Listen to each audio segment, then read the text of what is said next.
March 5th, 2026, and the time now is 9:02 a.m. Board Secretary, please take a roll call. Trustee Ahuna. Aye. Trustee Akaka is on her way. Trustee Akina. Aloha mai Kākoʻo. Trustee Alapa. Present. Trustee Galuteria. Here. Trustee Lindsay. Where'd she stay? Okay. Thank you. Trustee Souza. Here. Trustee Waihe'i is excused, and Chair Kahele. Present. You have 7 trustees present. You have quorum. Okay, this meeting can be viewed via live stream on OHA's website at www.oha.org/livestream and also on Olelo TV. For those joining us on Zoom to testify or listen, please note that we're using a standard webinar platform rather than the Zoom format that most people may be used to. As an attendee, though, if you are able to watch and listen to the proceedings, and through those proceedings, if you wish to testify on a specific agenda item, please follow these steps. Please raise your hand to indicate that you'd like to speak. We'll change your status from attendee to panelist when it is your turn. This may take a few seconds, so we appreciate your patience. As a panelist, you will have the option to turn on your camera and unmute yourself to provide testimony. And once you have finished testifying, please mute yourself and you will be returned to attendee status. The chair would like to now introduce Keishan Kikina, the Chief Operations Officer, to introduce the administrative staff that happen to be in attendance today. Aloha kakaiaka Kākoʻo, mahalo nui, trustees no keia halavai. This morning we have with us from administration in support of this meeting our interim administrator and CEO Summer Silva, our investment director and interim CFO Ryan Lee, our general counsel Everett Ota, our managing director of real estate Daniel Sandemeyer, our director of communications Bill Brennan, and our senior IT systems engineer and administrator Kevin Chalk. Mahalo nui. Mahalo. Thank you, Keishan. Chair would like to now recognize the Vice Chair of the Board, Trustee Souza, to acknowledge and recognize any staff members of the Board of Trustees that are present at this time. All right, Mahalo, Mr. Chair. I'd like to recognize we have our Board Counsel, Kapono Kiokona. We have Interim Chief of Staff, Alina Aoyang. And we have Lehua back here. And I think that's it. Okay, great. Thanks, Vice Chair. Our Thank first you. item on the agenda, trustees, is the approval of minutes. Trustees, do we have any revisions? Well, actually, before we go there, can I get a motion to approve the January 16, 2026 minutes? So moved. Okay, thank you. Trustees, are there any revisions or any discussion? And we'll put that on the table in a second. Before we do that, Lehua, do we have any testimony from the general public on the January 16, 2026 minutes? There's no testimony. Okay, thank you. Trustees, any discussion or revisions to the minutes that any trustee would like to offer?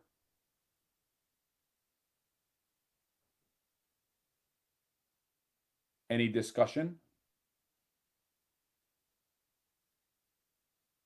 Okay, hearing none. A roll call vote, please, on the approval of minutes. Trustee Ahuna. Aye. Trustee Akaka. Aye. Trustee Akina. Aye. Trustee Alapa. Trustee Galuteria. Aye. Trustee Lindsay. Aye. Trustee Souza. Aye. Trustee Waihe'i is excused, and Chair Kahele. Aye. You have 8 yes votes. Okay, thank you. Next is our status of OHA activities. The informational briefing item A is in regards to Kaka'ako Makai and the current efforts of the Hawaii Community Development Authority through their planning update process. We're going to get an update on that by Land Assets Division and a new addition to our team, the head of the division. And before we go there, can I please get any public testimony on this item? There's no one signed up to testify on this item. Okay, great. All right, Chair now recognizes the Land Division for an update on HCDA and Kaka'ako Makai. Good morning. I'm Daniel Sandemeyer, Managing Director of Real Estate Land Division. Nice to meet you all. Good morning, trustees. I think with me on the virtually is our team member Lori Walker, and also Linda Schatz should be on the call, our consultant. For Kaka'ako Makai, This is, I'm going to give you an update on an ongoing process that HCDA has been working on, which is revisiting the rules for Kaka'ako Makai, the zoning laws that they put in place, the restrictions that they have, and starting to listen to the community about opportunities for maybe revisiting housing. So that's a big one that affects our Kaka'ako Makai lands, and we're very interested in promoting that.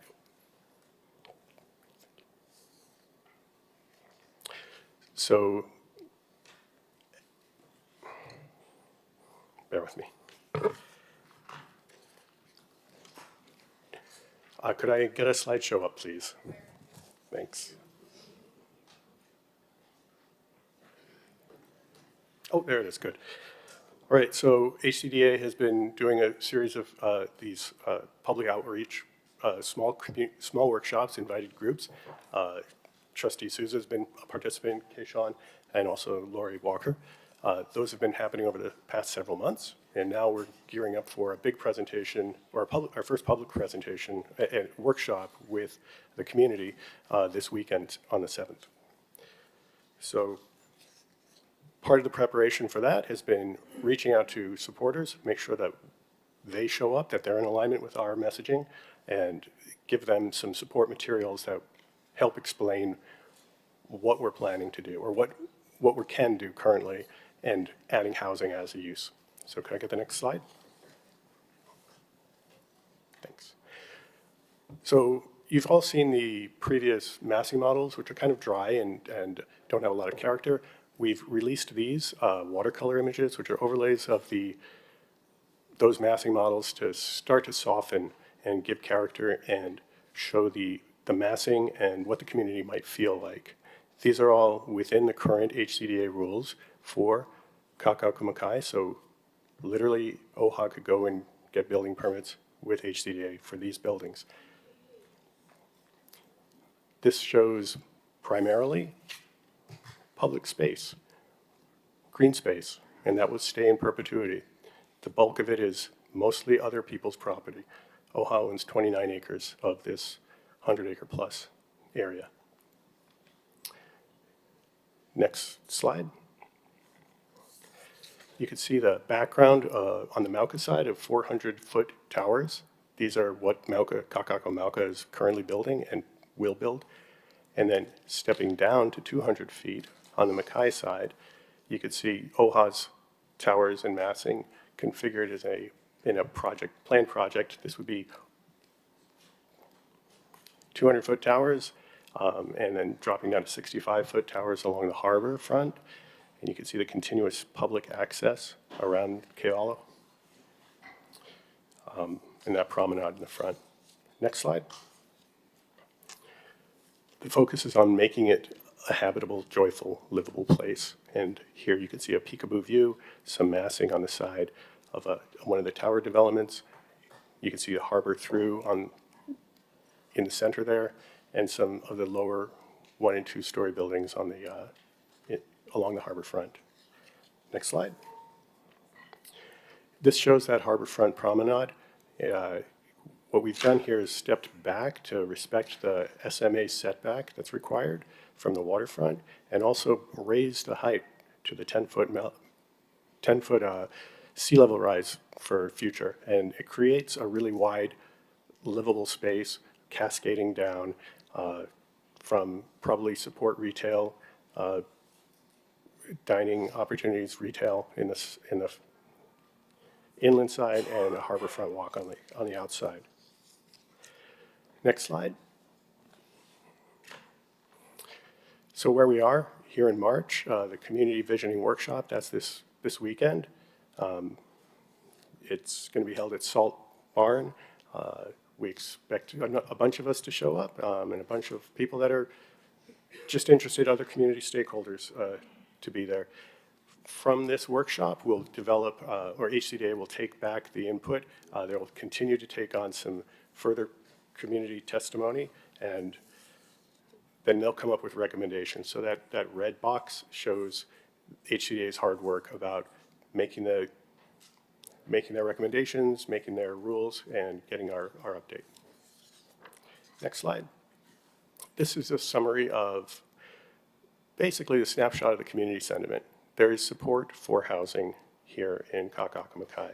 They want to see a vibrant use in the area. They want development, just maybe not as much as what's on the north, or yeah, Mauka. There's broad support for housing for locals, and they want some density, they want some use, just not as much. And that's what we have, that's what we've shown, and we think there's going to be broad support for that. So with that, I'll take any questions. Thanks. Trustees, any questions? Or Daniel, do you want either Linda or Lori to provide any additional commentary before I recognize Trustee Souza for his question? Yes, I would. If they want to chime in, I would welcome that. Linda, Lori? Yeah.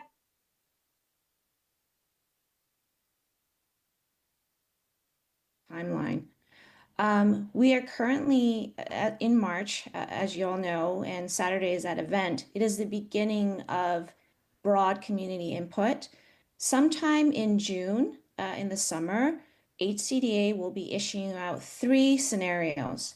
The 3 scenarios could include, a combination of things: housing, no housing, less housing, more housing, but also, other uses as well. And we hope to see other uses such as hospitality, potentially, and senior care homes, and that type of other uses that would be much more feasible and flexible in the area. But it is really important from now until June, the next 3 months, that there is a huge effort to continue to push on housing. As Daniel has mentioned, right now, snapshot in time, there is a willingness and openness to consider housing right now in the broader community. There are naysayers, of course, but overwhelmingly, I think people want housing, and they're very specific. It's housing for locals, and it's not luxury housing. And we've been pushing the message that it should be mixed income housing for locals in Hawaii. So the next 3 months are critical to maintain that push on housing and other flexible uses. And then after June, they will have another 3 months to get comments on the 3 scenarios. That will then go down to 1 scenario in roughly September, which is what we understand from HCDA. That will basically culminate all the feedback that they're getting.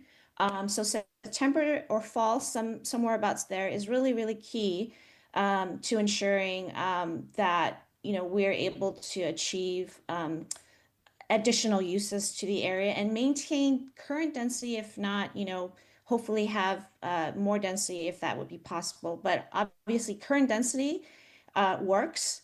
We've shown in the massing study. We've also feel very supportive of that current density.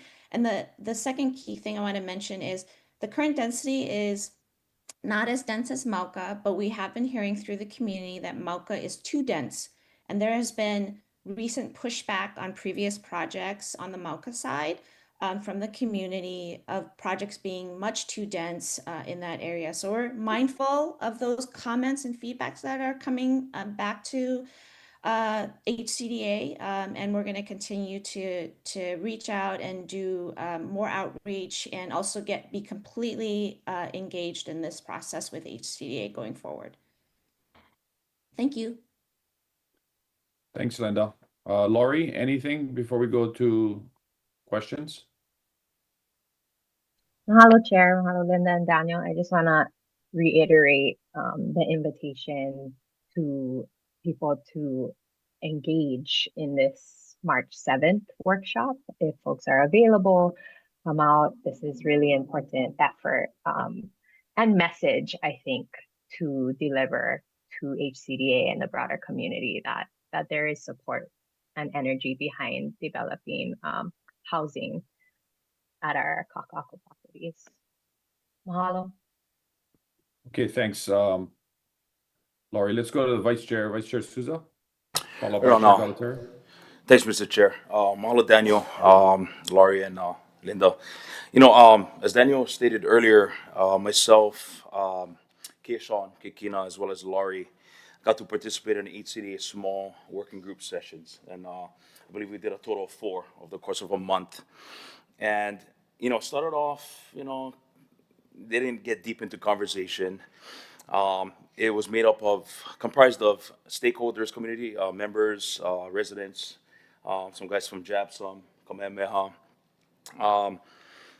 But we started to open the door, and I think they were afraid to speak up because OHA was in the room, and they thought, I guess, the topic was going to be residential the entire time. That changed. We made them feel comfortable. I think the most important thing, and the most important thing for Saturday especially, is to educate the opposition. I think this is the first time this board is seeing the renderings of Kaka'ako Makai. So thank you to Linda and Paul. I think it's very important to know, because there is a website out there I'm not going to mention that puts residential towers at 400 feet on every one of our parcels, all 9. And that's not what OHA is trying to do. And I think it's very, very important for if we show up on Saturday, March 7th, we communicate that if we have an opportunity. And that's all it is. So I think by the end of that 4 sessions, they were open to housing, and especially for Native Hawaiians. All we needed to do was put in the time to educate, especially our people. We have some of our people who is in opposition because they don't understand fully what OHA is trying to do. So I think moving forward, I think that's going to be our role in collaboration with administration, the trustees, and community members to advocate for that. And just development as a whole. And letting everyone know that we are moving forward to remediate the soil and do what it takes, the necessary tests, whatever, to move forward. So I think I just wanted to say that in addition to what Daniel had said earlier. Thank you, Mr. Chair. All right, thanks, Vice Chair. All right, Chair Galatera. Thank you, Chair. I just want to ensure from our team here that kupuna housing is a part of this scenario, right? Kupuna housing. Yes. Yes? Yes, correct. Okay, thank you. Thank you, Chair. Okay, Trustee Aquino. Thank you, Chair. Daniel, welcome aboard. Thank you. Linda, glad to see you again. And Lori, thank you for your work. I've got a question about the model in the renderings here. Actually, a couple of questions. First, to what extent are we committed to this model? I don't recall a vote per se. So where is this model between between OHA commitment and hypothetical? Yeah, this is an excellent, sorry. This is an excellent question, Trustee Aquino. So we've posed this model as a massing study. All landowners often study their lands through a massing study to understand current zoning conditions and what it could do, what it could look like, how it could feel, how do you challenge yourself to solve some of these climate change issues and other things. And a massing study assists in that nature. So we've made it very clear with everybody that we've been speaking to that OHA does not have a master plan yet, that OHA does not have a development plan out there, because it would be premature to have one until HCDA completes their rezoning. You don't know what you're planning until they're finished with their rezoning. And so therefore, having a master plan would be, cart before the horse at this point. But we've been sharing with everybody, and even in the caption below, that this is an illustrative vision. It is subject to change, obviously, but we wanted to tell people currently what the zoning looks like. I don't think most people, what we found, understand that OHA has the ability to build towers today. The question is, what's in those towers? Is it kupuna housing? Is it housing for locals, for Native Hawaiians? Right now, if you wanted to build an office tower at 200 feet, you could go in and do a permit. HCDA could not stop you, and they would have to process your permit and go through that process. So we wanted to educate the public that you have that zoning right and you have that density in place now.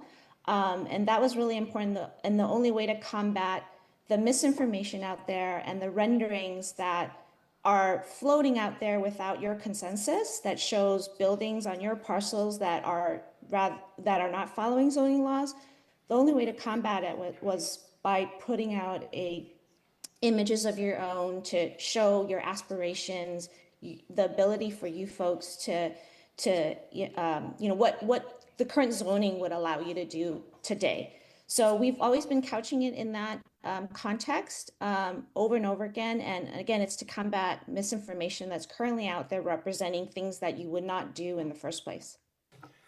Does the model that we're putting forth for discussion contain the following elements: residential, commercial, and the culture center? It could. What we did was we purposely modeled it to not be distinctive. So you'll see that there are no signs, no specifics on type of use. And what we do is we do share, and we're a bit vague on that because what we're trying to show is the density and the ability to have the current zoning build to this certain level. So what we do ask the community when we share these is, the question right now is what's going to be in these buildings, right? Whether it's a combination of mixed use retail, a bit of office, and then we ask the question, if it could be kupuna housing or housing for Native Hawaiians, or even for the workforce in Honolulu, what would that mean to you? And so we've gotten really good feedback when we give that context and people are able to see an image, and they see an image that is not, how do I say, in comparison to what is floating out there, it is much more reasonable and much more comfortable than what's been floating out there in the past through the opposition. So I think it's done its job in terms of being calming people's nerves, because OHA hasn't been able in the past to share much imagery, and this has helped to answer the question: if OHA could do something today, what could they do? And so we serve up this as an answer, which is, OHA could possibly do this because the zoning is in place right now for this. The question is whether or not housing could be there, and if there was housing, wouldn't that be a great use for the rest of the community? And it also allows us to, it allows OHA to unveil other opportunities such as the harborfront pedestrian area and open spaces that really are for the entire community. And those kinds of community benefits that come along with redevelopment are things that really tug at the heartstrings of the people that we talk about, and they applaud that notion. So I think we've gotten good feedback on it, but again, we always couch it with, this is not a master plan, this is highly visionary and conceptual, but we have to use something to tell the story, and I think people understand that OHA will proceed to be more specific when the time is right and when zoning is in place. Linda, who are the contractors that we are working with to develop the vision and the renderings at this time? If it's not a master planning process per se, what processes are in place and who's leading us in those processes? Yeah, so we do have working with a planning firm called Tori Gaius, and they are assisting with massing studies with Daniel and his team. So they help Daniel and his team analyze with the current zoning what is possible. How do you navigate the SMA setbacks? How do you handle the sea level rise issues and challenges? Because we are getting those questions from the community. So this planning firm helps to analyze that in a 3D model that then allows Daniel and his team to understand what the implications are of those conditions and barriers and rules. I will tell you the HCDA is also doing a 3D model right now. They're working, I believe, with UHCDC to do a model. And what we've been doing with this model that belongs to you is to share that with the planning firm, SSFM, share that with HCDA, have a real good dialogue about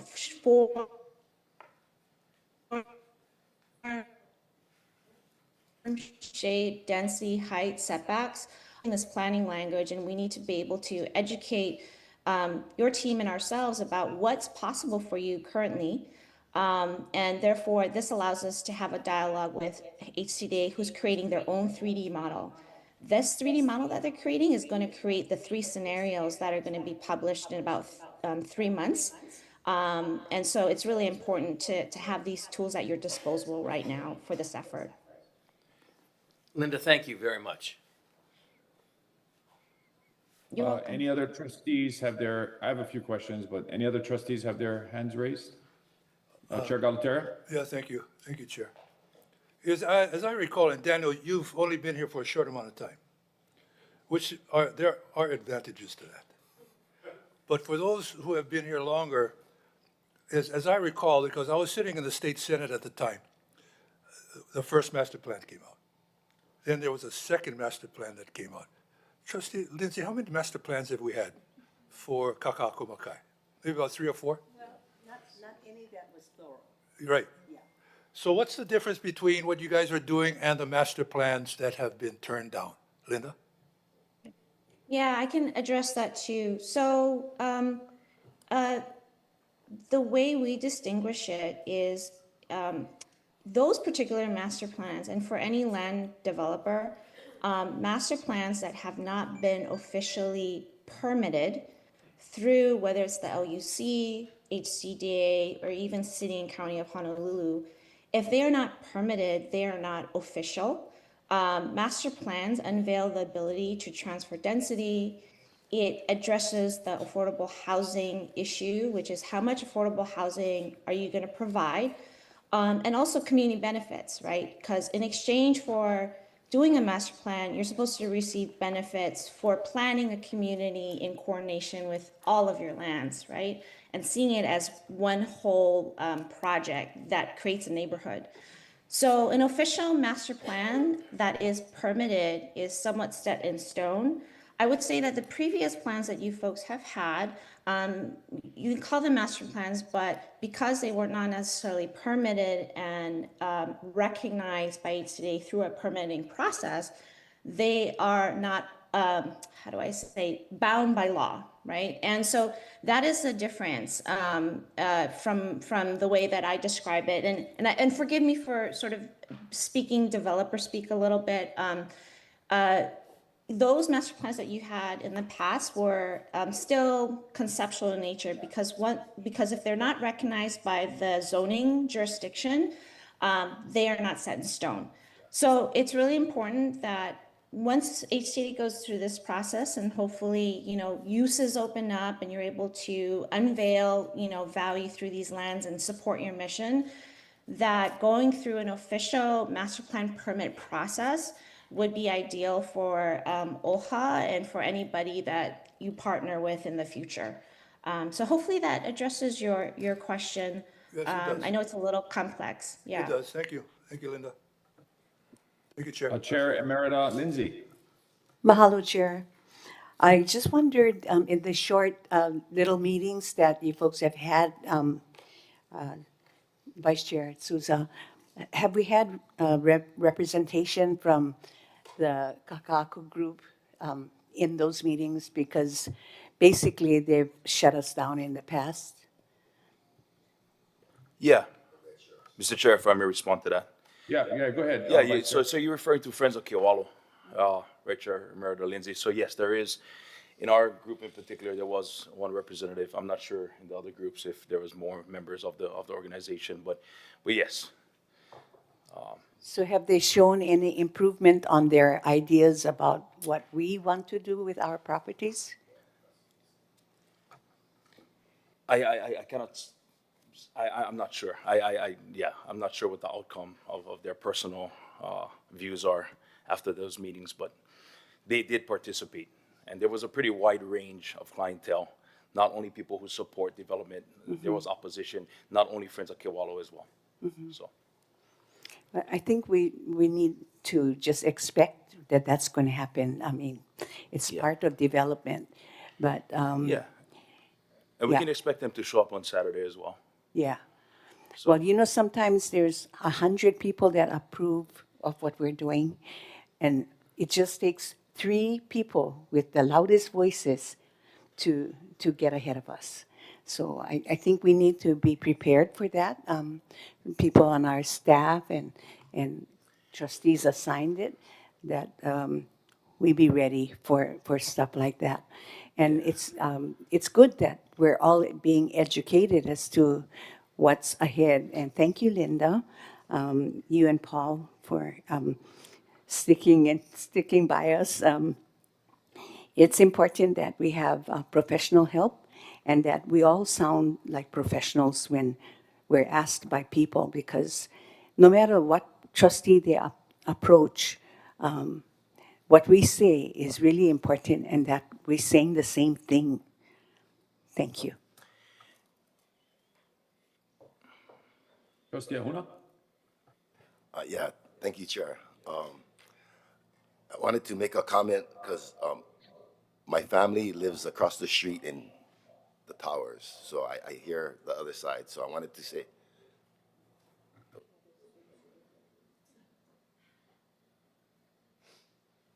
Okay, thanks, Trustee Ahuna. Mr. Chair, sorry, he needs to finish. Yeah, go ahead. Go ahead. okay, yeah. So the first time we did this, we left at the same point. We had like a conceptual drawing, but one of the biggest fears that the people had across the street was the density of our development. So what this shows is more of what it could look like if we went up 200. And this is all the fears that they're. So I like the approach. I like what's happening. Also, there's no master plan or anything because there's like sea level rising and they might raise the decking 10 feet and all those types of things. Those are the same things that we had the first time, but I don't know what happened. But I think now we understand the people too and where they're coming from. And I think the approach that Linda, everyone's taking and how we're doing a great job. And I'm happy because we're like 2 inches ahead of where we were last time. And we went past it, so I'm just happy to be at this point. One of the biggest fears also of the red shirts too, and I know this area very much. My family is definitely from this area. When you look at back in the days in the Kaka'ako area, Raymond Apana, the wards, Victoria Ward, Hanai, Raymond Apana, he started the White Top Drive-In there, and that's my wife's tutu. So, and then now they live across the street in those towers. So I know and I understand. That's the beach I go to. That's my Ahupua. That's why I grew up at Kiwalos. This area is like the people fighting us. It's like we're invading their space. This is where they occupied. But before all of that, the only point I'm trying to make here is this is where we're from. All the local people, they kicked us out because they didn't want the people frolicking with the tourists off those ships. So some went to Palolo, some went to Kali, and the rest went to Papakolea. And that's the story, and that's the area. And that's why I tell all the people protesting, you guys, some of you guys are from Papakolea. You guys got kicked out of this area. Now you supporting that.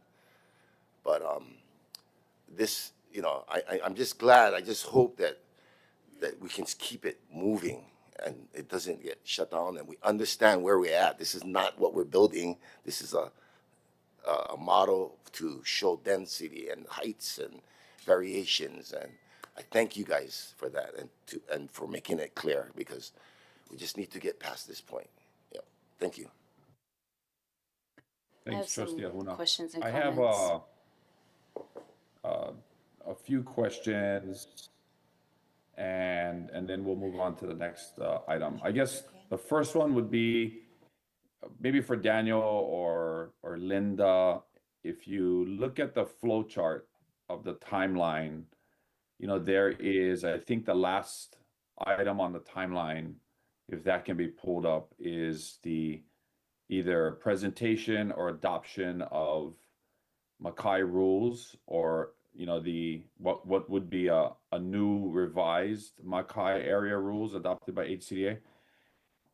In this timeline process, will there be a decision rendered and adopted by HCDA whether or not to pursue or not to pursue in the 2027 legislative session?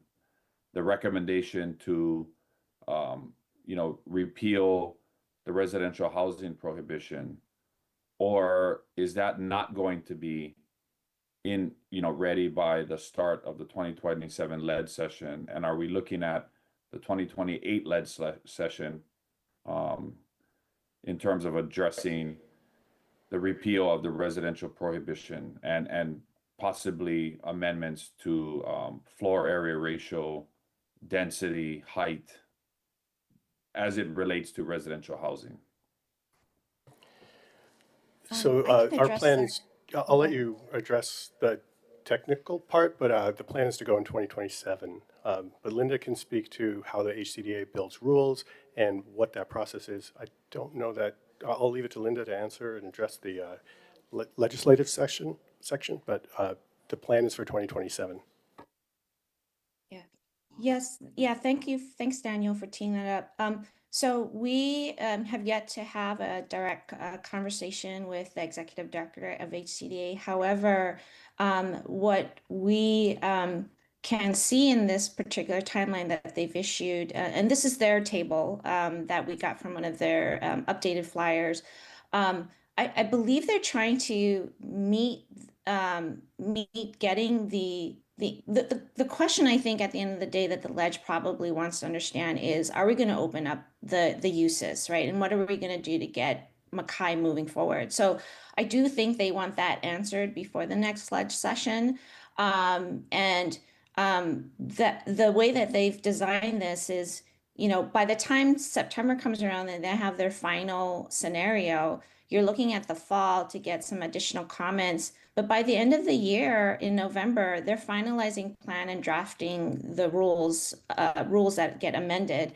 So I do believe they're trying to tee that up so that by the time ledge session rolls around in January of the following year, they've given a very clear direction to the state legislature how the community wants to move forward. And, who can say no to that? If say housing is on the docket and, ledge opens and this community planning session showed that and very, very clearly that the broader community wants to see housing for locals, then, you can't really vote against that at the end of the day.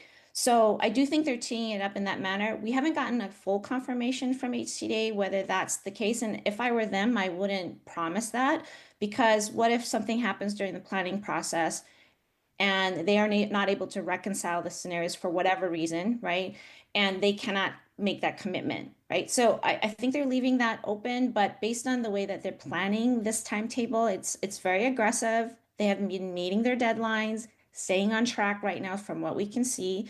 So I do think that is the intention, but I think what we'll do to go back and address this more in detail, we'll have that conversation with HCDA and sort of see what their intentions are on that.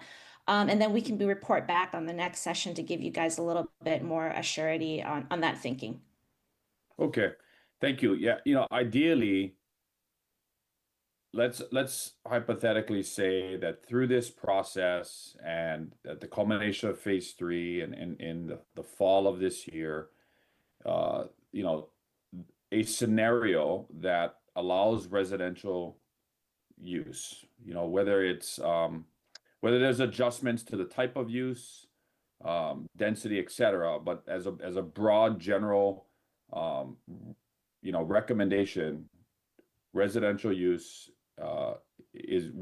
should be an allowable use in Kaka'ako Makai. And if they land on that, then and they can do that before the lead session, then HCDA should lead the effort on that legislation, right? They should draft the legislation. They should send it to the governor's office as a consideration for the governor's package. They should lead on the bill. OHA can provide testimony on that, but we shouldn't lead on residential, right? This agency has time and time again led, and it is not our time to do that. Like if HCDA is going to come to this decision after this exhaustive process, then they should be at the tip of the spear for residential, use in Kaka'ako Makai, and that should be coming from within HCDA and supported at DBED and at the governor's office, and we can be there in a supporting role. That's what I'd like to see. And if that can happen before the seating of the 2027 lead session, right, which is going to be a new legislative session with new elected officials in the state Senate and state house, that'd be perfect. My next question is on the slide. I think it was the next slide, or maybe it was the previous one. It talked about the community.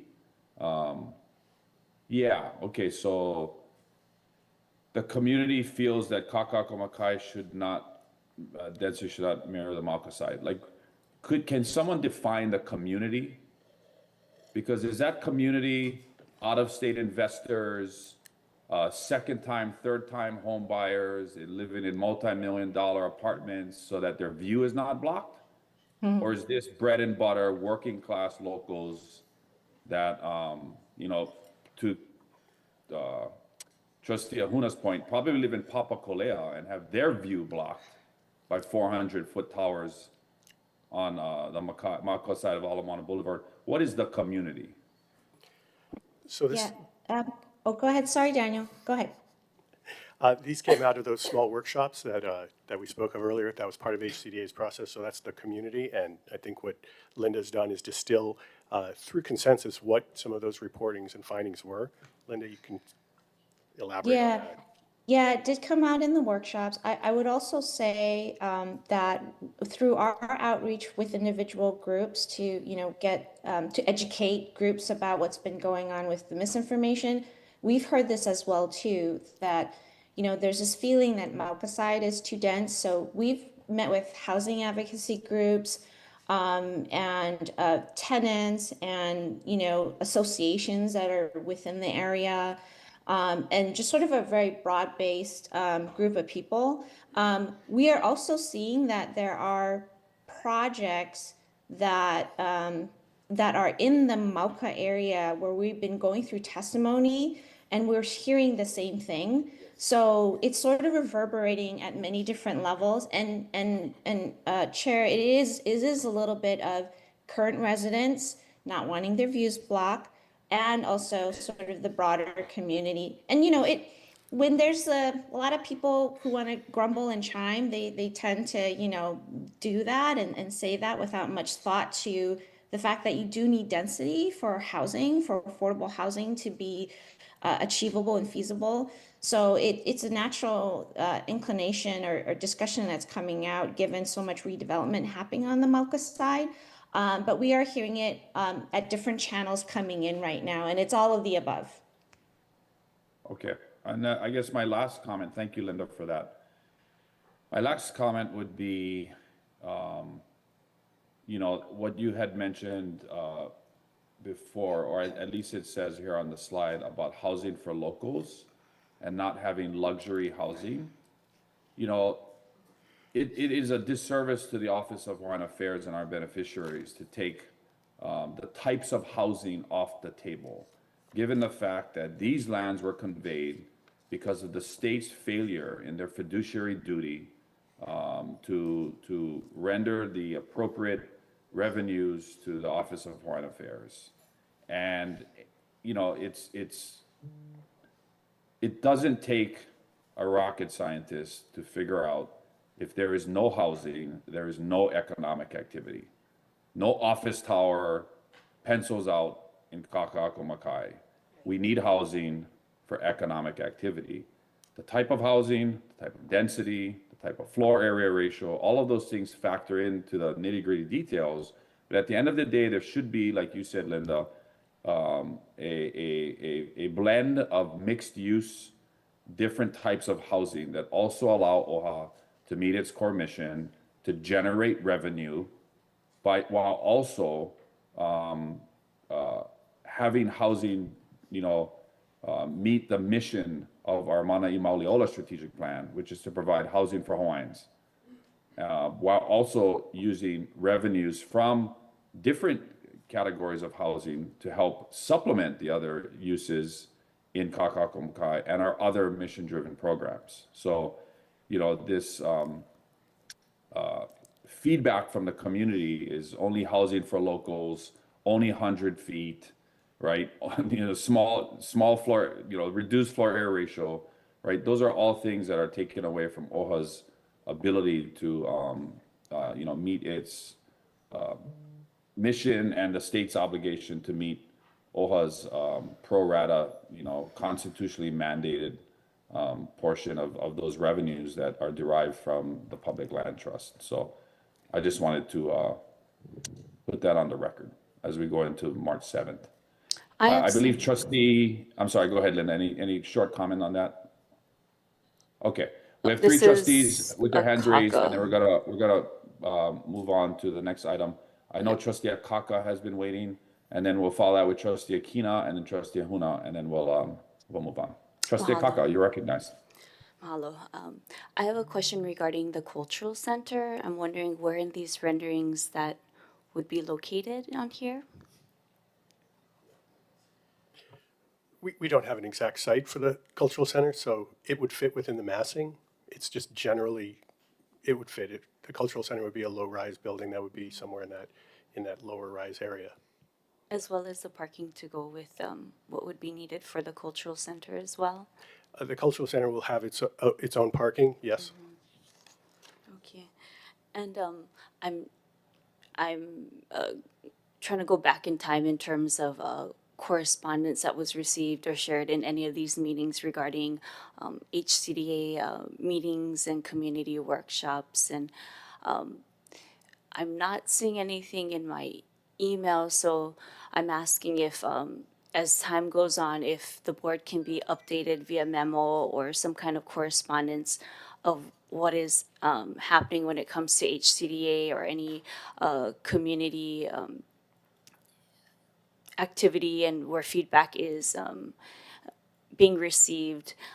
I did learn the other day through the news that of the HCDA March 7th presentation. So I'm hoping that going forward that can be shared internally beforehand. Absolutely. Thank you. Thank you. Okay, Trustee Akina. Thank you, Mr. Chair. I have a concern similar to one you expressed in your question. As we go forward to the public and as we go forward before a government organization, the HCDA, we're giving a picture of our future, our vision. And it looks as though it's being designed now to at least slip under the bar. In other words, to allay concerns that it would be too dense, allay concerns that we would be building 400-foot towers and so forth. Consequently, the rendering doesn't show, referring to Trustee Akaka's comment, it doesn't show a cultural center of much mass, parking, access to the public, and it doesn't show any 400-foot tower. Now, we've talked about in the past and seen renderings that up to 3 400-foot towers could be built without damaging the views, the environment, and being overdense. So I'm just a bit concerned that if we go forward with the picture that we have now, that it's safe, tame, that it won't be too dense, and it won't have 400-foot towers, that we might find ourselves in a position of being accused of bait and switch in the long run. The other issue on a practical level is that the HCDA is in a rulemaking mode, and the rules that are made based upon the vision and rendering now could have a restrictive impact upon what we are able to do in the future if those rules are being made without taking into consideration part of our longer-term vision. That's my concern. Thanks, Trustee Akina. Trustee Ahuna? Yes, thank you, Chair. I just wanted to talk along the lines, like I know where we're at in the process, and I just wanted to make sure that, we're looking forward to this legislation and hoping that the residential bill doesn't pass it. I mean, it does pass, but, I kind of know where it might go. So are we even looking at ways of developing without residential or ways to continue this process? And the only reason why I'm saying this is because like there can be some benefits for Native Hawaiians, and I've always thought about what happened to our people. I mean, this place could be exactly what happened to the people, how they got displaced from this area. And you know, my whole thing is, you know, when these tourists was coming in, they needed a place to go to, you know, and they needed places to stay, and they were staying in certain areas, and these certain areas are now big places where people still continue to go today. And I want this to be a place where our people attends, our people coming, our people is the one working. It's about our people. And the reason why I say this is because we have the red OHA, our card, those cards that we have, and we could actually use these cards to benefit our people. Like, if they don't let us build residential, then allow us to come instead. You know, in a hotel like how Ala Moana does it, or you know, where Kupuna can stay in some of the floors, and then the rest is all for the card. Like for $100 or $150, you can come stay at over there. But a place for our people to come to, and then, you know, this is where we are, and how authentic that would be. You know, if. But I just was just thinking, we got to build amenities. It's about amenities so our people can come. So a building is still good, 200-foot towers, double twin towers. I like that. Across the street, you know, it's the people running the meetings was actually the person who took Trustee Galateria's position. I think it was Linda Moria, or yeah, Sharon. Yeah, Sharon, yeah. And then they have these meetings, and I know this, and they talk about all these things. One of the big problems was these towers that were being built. They had these affordable, I guess, places, and then they were okaying all of that, those residentials, and then after they was just reselling it and making money, and they don't want that to happen across the street too. So there's so much things going on, and I just wanted to make sure that we gotta continue to move forward. Like, we cannot say this is bad and then we just stop the project, you know.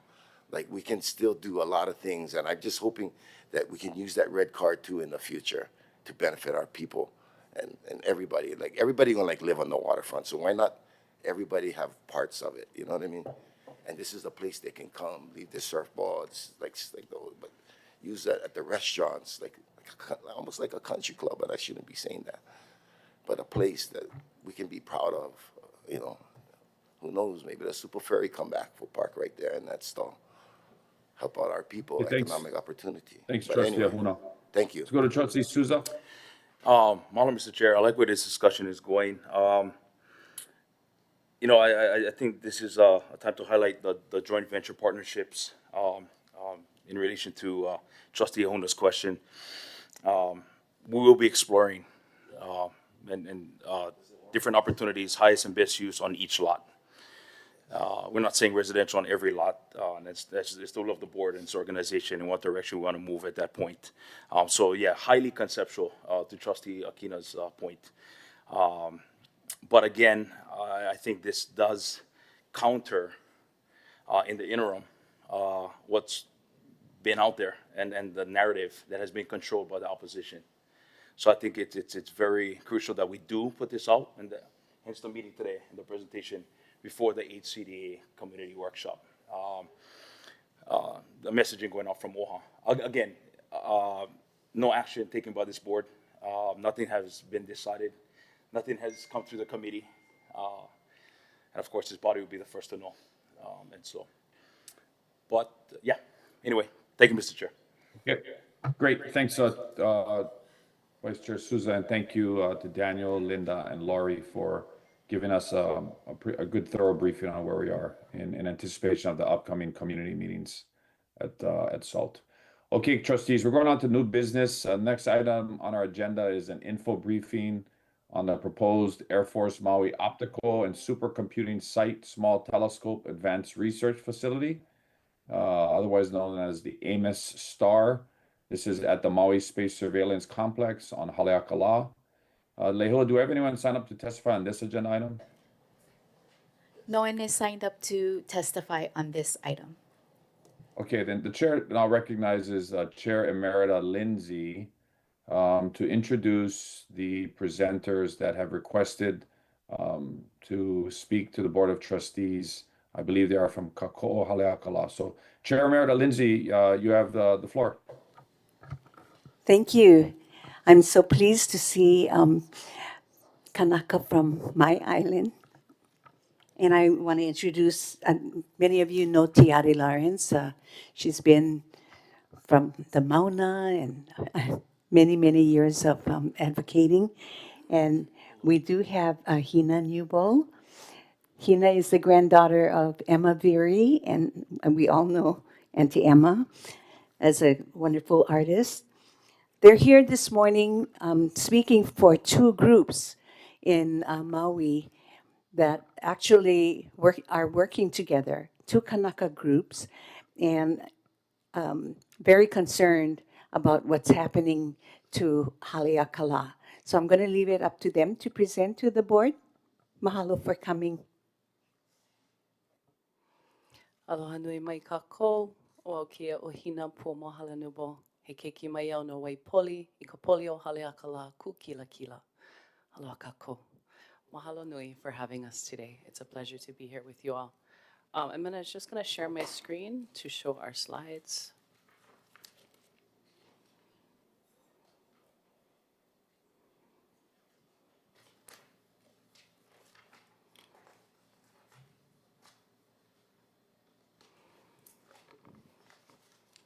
Okay, so again, we're here on behalf of Protect Haleakalā, Kākoʻo Haleakalā, Kila Kila o Haleakalā, all the groups that are standing up in support of our mountain. Oh. So as much as we are here to stand up for the physical space that is Haleakalā, we cannot do that unless we stand up for the worldviews of our kupuna, unless we learn to look at this space in a different way. And so we have to change the way that we think of time and space, and we have to look at it through the eyes of our kupuna. Otherwise, it's impossible to understand and to explain why Haleakalā is a sacred space. So as a mountain, Haleakalā is a living, breathing, ancestral system that is 2 million years old. And it's filled with the kupuna who have been coming to it and evolving in it for 2 million years. These are the akua, aumakua, and kupua that we all know about. This is really a symphony of life that has been evolving over this whole time. And all of these plants and animals that exist in the system that is Haleakalā enabled us to come into being as Kanaka. And so we acknowledge them. And we look at this mountain system from sea to summit. It's not just this national park area. Again, we have to change our thinking about what part of this mountain matters to us. So when we go from sea to summit, what we see around Haleakalā, or what we used to see, what biologist Art Medeiros often talks about, is a lei of forest that once stretched around the whole mountain. And from that forest all the way to the pico, to the very summit, all of that is the Vawakua. It is filled with these kupuna, these ancestors that enable us to be. And that summit, or that pico, is really the most sacred part. So just as we in our mother's wombs are nourished by our connection, our pico, to our mother, so too is the whole mountain nourished by its connection, its pico, or summit, that connects it to the celestial spaces and the ohana there. From there, it draws Mauli, it draws life force, and it feeds this symphony of life, this whole system that exists 360 degrees around this mountain. We think about the East Maui watershed, this highly productive watershed. That is the work of Kane and Kanaloa. Kane's heat of the sun feeds the primary productivity in this space, and his fresh water and heat animate Haumea's fertility. So Haumea, who is also known as Papahana Moku, gave birth to our beautiful island, and then she took her heat and went underground. And so her daughter Pele when she is born, when she comes out of the earth, and she is that, again, this new manifestation of new land, she reshapes huge sections of this kuahivi. And so we also can't look at her activity as confined to the summit or to the luapele. It stretches in both directions, east and west, and it goes from Kaupo and her holoku, her many flows out there, all the way over the Kualono, all the way down to Pu'uola'i. Again, this is one ancestral system. And when she was doing her thing, Pele on Haleakalā, and Poliahu was also present, whose forms are ice and snow. When the two of them clashed, just like on Mauna Kea, they produced an incredibly specific type of dense basaltic stone from which our ancestors made their ko'i, which allowed them to do all the things. So all of these hana, all of these innovations, these amazing projects that our kupuna did, they all connect back to this Piko area. And then our resident goddess Lilinoi, she plays a huge role in regulating temperatures on our mountain. She casts her kihei kapa around as the lay of clouds that encircles our mountain, and the fog drip and the vai that she provides is vital as well. And so Kumuki Ope Raymond, in his testimony on February 18th, 2026, really summed this up in a beautiful quote. He said, the uwa'u, the ahinahina, the apapane, the iivi, they are all in the kumulipo. Over time, those creatures and the shared experiences became felted into the kapa that is our mauli, our life force as Kanaka Maoli. Those plants and animals that comprise Hawaiian ecosystems are our family. So for us, this is a familial and ancestral obligation to protect this mountain. Two of the kupuna we're particularly concerned with are the ahinahina and the uwa'u. I won't linger here now because I'll revisit these when we look at the DEIS. And so all of this also has to be taken in context of the 133 years of resistance that Hawaiians have had against the illegal overthrow and the many injustices that have happened in this land. The lands at the summit of Haleakalā are quote-unquote ceded lands. The parcel in question was conveyed or granted by Governor Quinn in 1957. He allowed the leases of that parcel to the FAA. And so we are really concerned that there is enough, there has been too much of this activity on our mountain already. And so we don't want any more telescopes there. And I'm going to hand it over to Tiare to kind of contextualize the resistance to the various developments on our mountain over time. I'm going to try to skim through this so we can get through our presentation. Oh, okay. So Kilakila o Haleakalā was founded in 2005 to protect the summit from telescopic military development. That was after years of resistance being led in the early 1990s by Uncle Charlie Maxwell, Uncle Les Kulaloyo, and Uncle Ed Lindsay, among other recognized kupuna that are no longer here today. The founding leaders of Kākoʻo Haleakalā include Uncle Ed Lindsay, Kumu Kiope Raymond, Auntie Mika Hala, Auntie Leohu Ryder. And I wanted to recognize them as we speak of them today. The purpose of their organization was to protect the sacredness of Haleakalā, to oppose the expansion of astronomical and military facilities on the summit, advocate for our rights, challenge the permits and approvals through legal action, and the history of our protection, of Kilakila o Haleakalā's protection, became widely known for filing lawsuits against the DCAS, formerly known as the ATST telescope, arguing that agencies failed to properly comply with environmental and procedural laws. They took this to court. They were originally denied their contested case, took it to the Supreme Court. The Supreme Court actually ruled in their favor. And unfortunately, the DCAS was already half built. So there was a lot of failure by the state at that time. And so it goes, I'm going to skim through the history of protection. 2010, BLNR permits approval.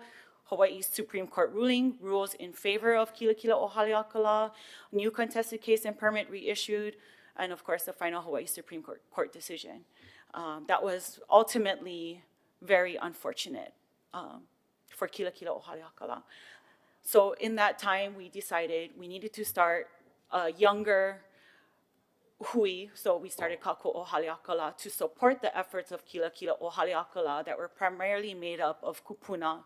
And so Kākoʻo Haleakalā was formed. Also, that was the same time as the Mauna Kea situation. So these photos show some of the activation that took place, the aloha aina that took place on Maui. During that time, 34 of our kanaka were arrested on 3 different occasions. Here's one of our arrests that was up in Kula. We also had several arrests happen in Kahului or off of Mokulele Highway. And so here we are with the AMOS STAR Haleakalā telescope proposal. In 2024, they held scoping hearings as they were going to start preparing their draft EIS. Over 500 community members attended, Kahului, Kihei, Pukalani, and in Hana. There was a meeting out in Hana. 600 plus written comments, all expressing opposition to further telescope and military developments on Haleakalā. Fast forward to 2025, the draft DEIS is released in December, a 516-page document, and our petition that we started is seeking to extend the public commentary period. And then, of course, in this past month, we've had 2 hearings on the draft EIS, one in Kihei, one in Pukalani. Both places were filled with opposition. Only one testifier showed up in support. And a lot of people signed up to testify, were unable to testify because we ran out of time. And so, you know, they were denied the opportunity to speak.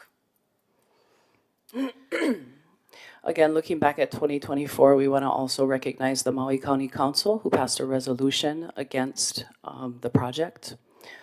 And again, as Tiare was saying, both nights in this most recent round of public commentary had a huge turnout of folks. And even though not all of us had time to, well, not all of the people who testified had time to take in this whole 516-page document in 18 or 19 days before oral testaments, they still turned out in great numbers. And so those of us who did have time or had to make time in our busy schedules with our 2 jobs and our kids to actually go through this whole document, pulled out a whole bunch of issues that we find really concerning. So the first of those is that they did a project redesign that tries to skirt HIPAA, but we really argue, and this is where we are seeking your support for legal advice, we argue that Section 343 of the Hawaii Revised Statutes is actually triggered, as this proposed site is within a conservation district on state land, and there have been additional adverse effects found to this traditional cultural place, and so we believe that 343 is triggered. But we would like legal support to look at that or other avenues that Native Hawaiian Legal Corporation can help us to identify. We see, you know, in 4 sentences in the DEIS, they just dismiss the idea of alternative sites, and I find this an egregious oversight. Perhaps they did some research that they didn't bother to share with us, but there is nothing in the DEIS about sites in the continental US or in other places in the world, and there are many. This facility is not meant to stare way deep into space. It's looking at near-Earth orbit and objects in there, the millions of satellites that all the tech bros are trying to put up into space. And that also includes the American military. They want to put up huge numbers of satellites. They want to look at whose satellites are where and all of that stuff. So that's near Earth orbit stuff. They don't need to be on a mountain that is that tall, that's as tall as our mountain. They can be somewhere else, but they've failed to present any other alternative site analyses. Also of huge concern is the fact that arsenic was detected at above acceptable levels. Their strategy to deal with this is a containment in place strategy. They plan to bury this arsenic under 2 feet of clean fill. And the arsenic is coming off of building 1010, which is one of their buildings that has been rotting up there for years. So it has already been shedding arsenic and other toxic substances onto our mountain, which we believe can eventually affect our groundwater. There's a fuel spill, the 700 gallons of fuel that were spilled on the top of Haleakalā. They still have not finished the remediation. And then I'm going to show you another slide about the conflicting information that they present on endangered species, again, especially the ahinahina and the ua'u, as well as their failure to address Section 106 of NEPA. So regarding the ahinahina, and I'm a botanist, I have a degree in botany, I've worked for years in native plant work with the rarest and most endangered plants.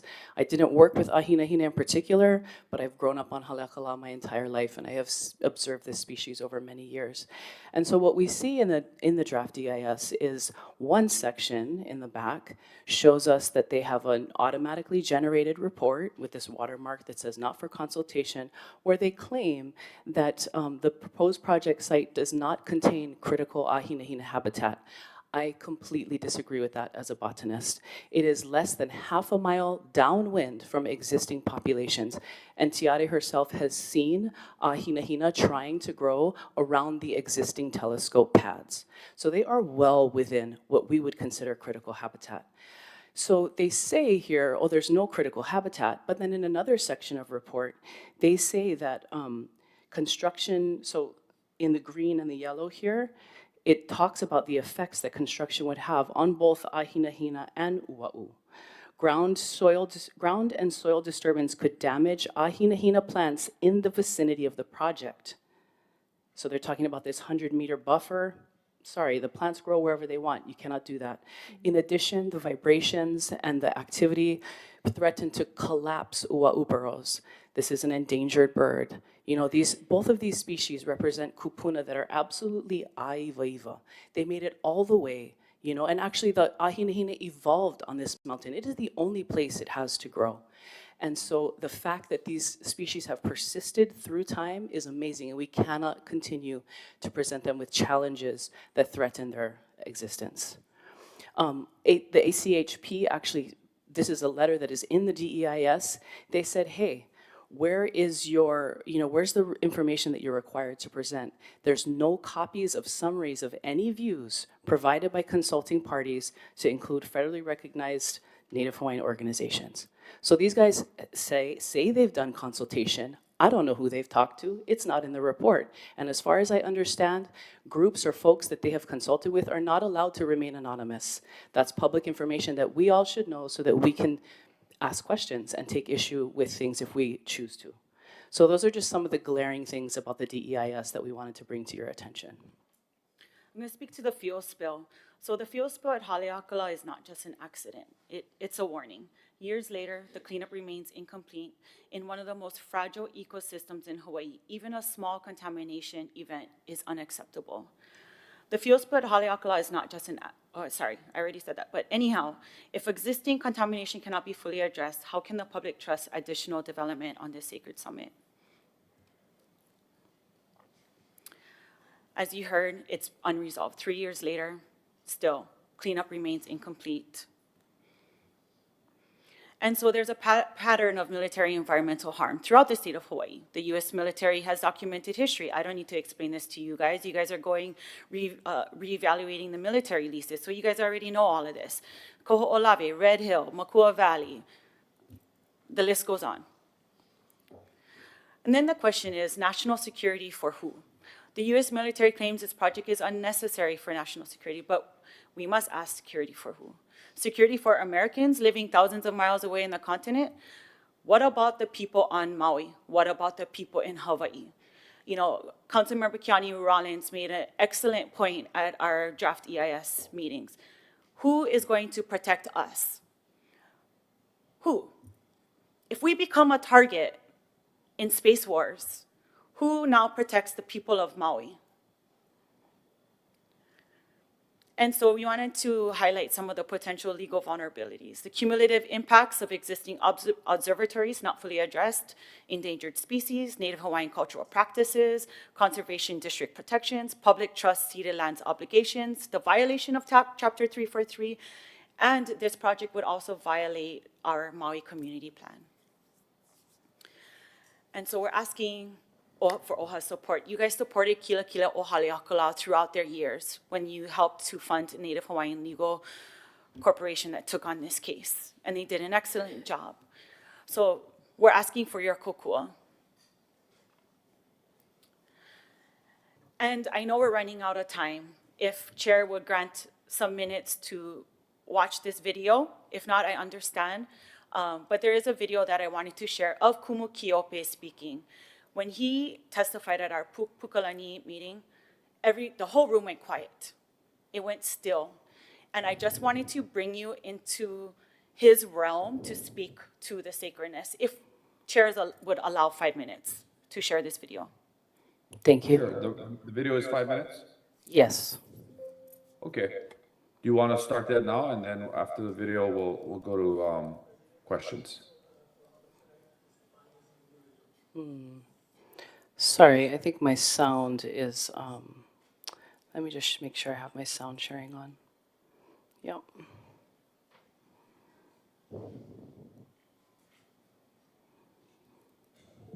I stand in opposition to the proposed Nimitz Hwy telescope array. No action alternative has to be the way to go. But tonight I want to focus my testimony on site as a sacred place. What I want to testify to this evening is a Hawaiian linguistic.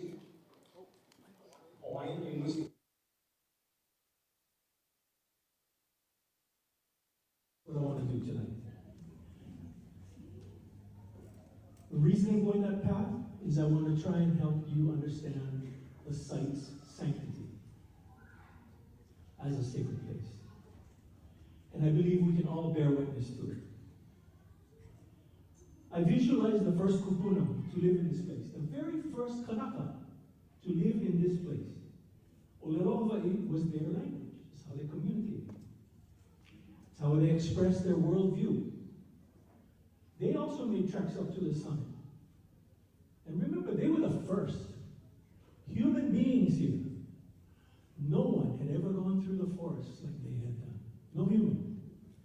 And as they went through the forest, they saw a little green bird flitting up in the canopy. And they said, I'm going to call that one Amakihi. And they saw a red bird with kind of black beak and a little bit of white. And they said, I'm going to call that one Apapane. The words came from those kupuna down to us. When we utter those words, it is an ancestral memory, keeping it alive. Then they continued on and they saw a scarlet red bird. Scarlet with a kind of an orange beak, and they called it what? I think there's some ancestral memory going on here. Why is that place sacred? Because when a people share their worldview with their descendants, and on and on and on, and follow that koihonua down to where we are today, we are a direct line to those very first human beings who helped us understand this place. Then imagine they get to the summit area. It's getting kind of dark, but a beautiful moon is shining. Pele is everywhere. Now, we all know that the word lava, L-A-V-A, that's not a Hawaiian word, right? Everybody understands lava is Italian. And that Pele is the word for molten rock. Lowercase p, uppercase p, goddess. Lowercase p, the molten rock. So when digging goes on in the Pele, you are digging into an aumakua. You are digging into a kupua. You are digging into an akua. Let's make no understand. So our worldview is a little bit different than it's just, oh, that's lava. And I know that there's pahoihoi and there's a'a, and I'm going to dig into it. No. You're going after an ancestor. And they're up there, and in that moonlight, they see a mind-blowing silver plant glowing in the moonlight. And they call that one Ahinahina. Beautiful.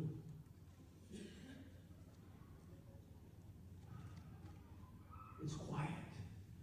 Quiet. The most quiet place they'd ever been. It's cold. And they're resting and contemplating.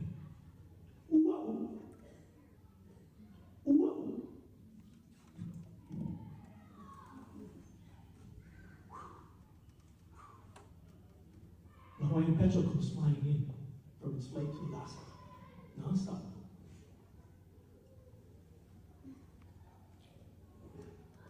The ua'u, the ahinahina, the apapane, the i'i, they're all in the kumulipo. They are mentioned as that thread that we hold on to. And the sound that ua'u makes is its name. It's onomatopoe. Lovely. Over time, those creatures and the shared experiences became felted into the kapa that is our Maui, our life force, as Kanaka Maui. Those names we just voiced as ancestral memory, Amakihi, Apapane, Iivi, Ua'u, Ahinahina, they ring out in our Meliko Iwanua, our cosmogonic creation chants. Those birds and those things that comprise the ecosystems of Hawaii are family to us.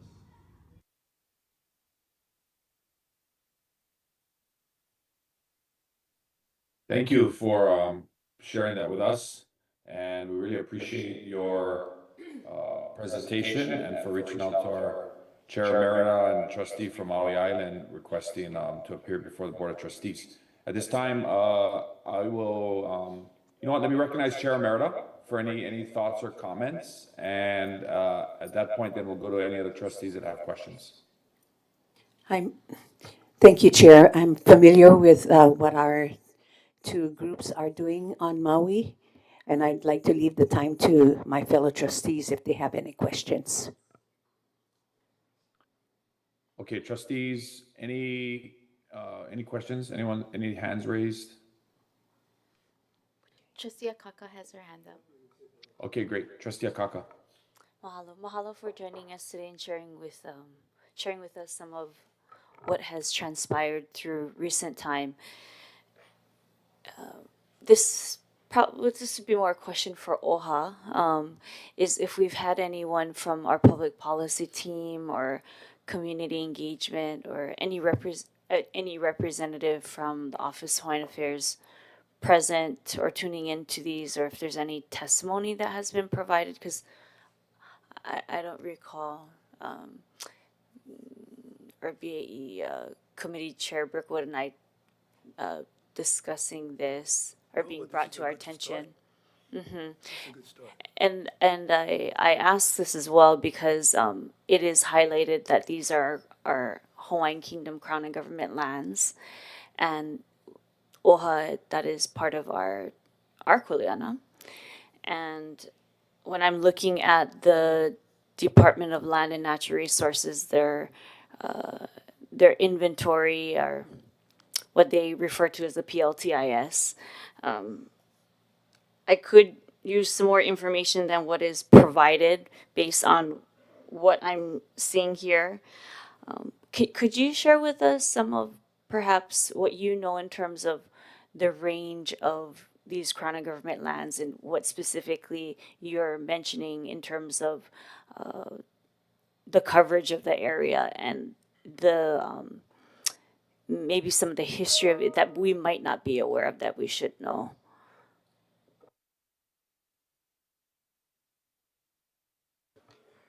Well, we know that there are several areas up there that have been leased, right? UH manages most of the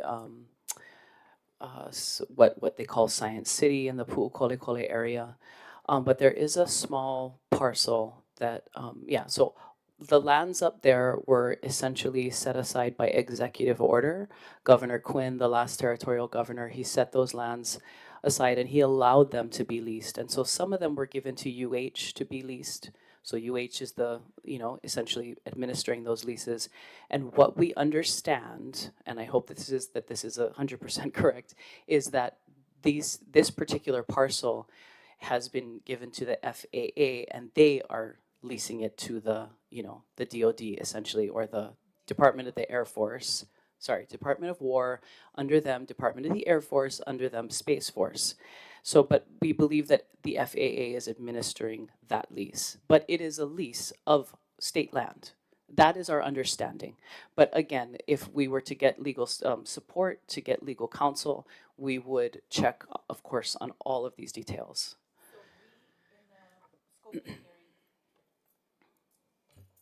In the scoping hearings, Kumukalekua brought up an excellent point at the scoping hearing. Show me the title. How did you get access to these lands? He requested at the scoping hearing that the DEIS present the facts on how they acquired the so-called lease, and they didn't put that into the draft EIS. Why? Because they cannot show clear title. Yeah, and if they claim that this is actually federal land, then they can skirt around HEPA. They can skirt around our state environmental protection laws, and that's what they're trying to do. And so we believe that that is not okay, and that HEPA applies, Section 343 applies, and that's why we're seeking support for legal counsel. Thank you for mentioning the executive order. When it comes to Crown and government lands that came under executive order, they still are Crown and government lands. So whether the claim is that through the executive order, this is now leased to this entity and subleased and so forth, I believe we still have stake in terms of what advocacy looks like. And I mean, there are many different military lease lands that we could refer to when it comes to executive order, but what I'm hearing is this is another part of the rest of our lands that are included on that. Thank you for bringing it to our attention. And like many other leases, it's $1 a year, which, as we all know, we should be entitled to revenue. But unfortunately, UH leased it to them for $1 a year. Is the time frame 2029? Or 2031, perhaps, I think for this one? For Haleakalā, it's 2031. 2031? Mm-hmm. Thank you. Yeah. Trustee Ahuna?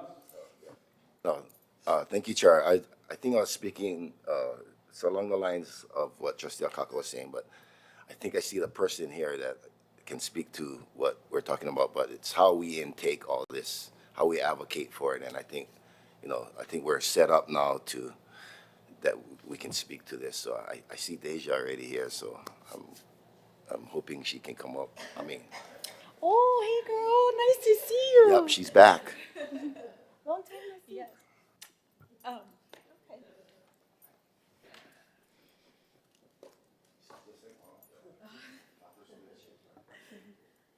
Yeah, so I do know that we have the comment period, which is why I know that they've done a bunch of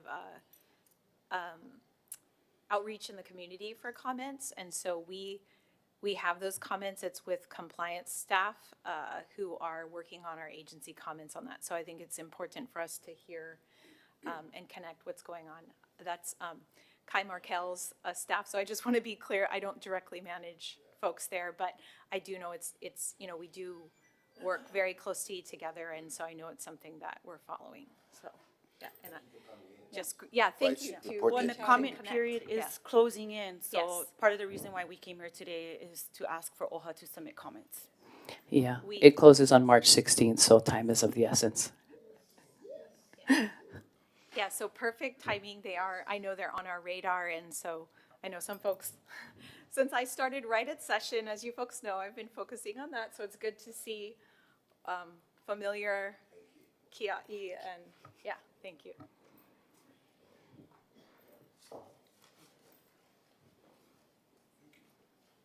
Other trustees? Mr. Chair? Yes, Chair Murdo, go ahead. Thank you. After hearing from my fellow trustees, I'd like to recommend that we have leadership in our administration seek out help from Native Hawaiian Legal Corps for the purposes of the Haleakalā groups from Maui. Mahalo nui. Okay, yeah, we'll make sure that we talk to the administrative team, and sounds like Deja is, and Lena Allen Advocacy is working on it. So yeah, we can, we will definitely talk to them after this, especially as we have this first round of comment period happening right now. Trustees, any other comments?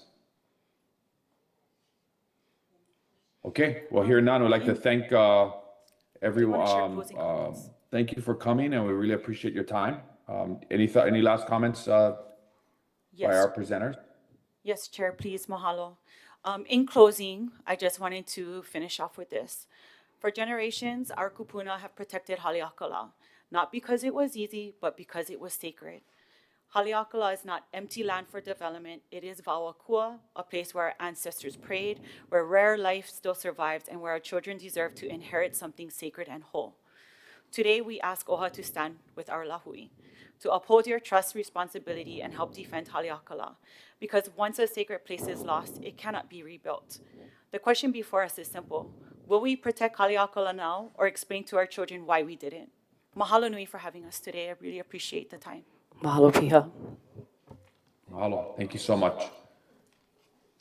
Okay, trustees, we are now moving on to the next item for new business on our agenda, and we're going to lead with the Committee on Beneficiary Advocacy and Empowerment.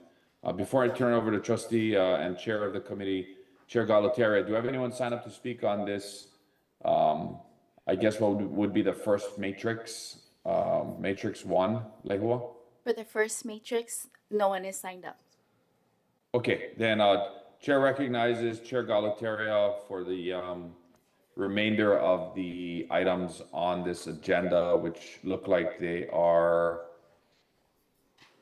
at least up to matrix 9, 10. Yeah, so Chair Galataria, you're recognized for the entire BAE portion of this agenda through item number 10. Thank you. I appreciate that, Chair. I've been informed that we do have public testimony for several of the matrices and been advised by council to follow the process. So we'll be taking a roll on every matrix separately because that's how things work out today. So it's kind of robust, as you can see, but your Committee on Beneficiary Advocacy and Empowerment, BAE, having met yesterday, March 4th, and after full and free discussion, recommends approval of the following motions to the Board of Trustees. Matrix 1, Lehua, do we have any testifiers? There's no one signed up for matrix 1. Okay, and no motion is required for 2026 OHA State Legislative Bill Package. Let's move on to Matrix 2. Lehua, any testifiers? No testifiers for matrix 2. Okay, we'll have to act on this one, members. So I move to approve staff bill positions for naming, bills naming OHA as presented in Matrix 2. Okay, any discussion? Hearing none, roll call, Lehua. Trustee Ahuna. Aye. Trustee Akaka. Okay, let me turn off. Aye. Trustee Akina. Aye. Trustee Alapa. Aye. Trustee Galutaria. Aye. Trustee Lindsay. Aye. Trustee Souza stepped away. Trustee Waihe'e. Yes. Chair Kahele. Aye. You have 8 yes votes. Mahalo, members. Okay, moving to the next motion for Matrix 3. Any testifiers, Lehua? Yes, we have one person signed up. We have James Maioho. Okay. Mr. Maioho, please come forward.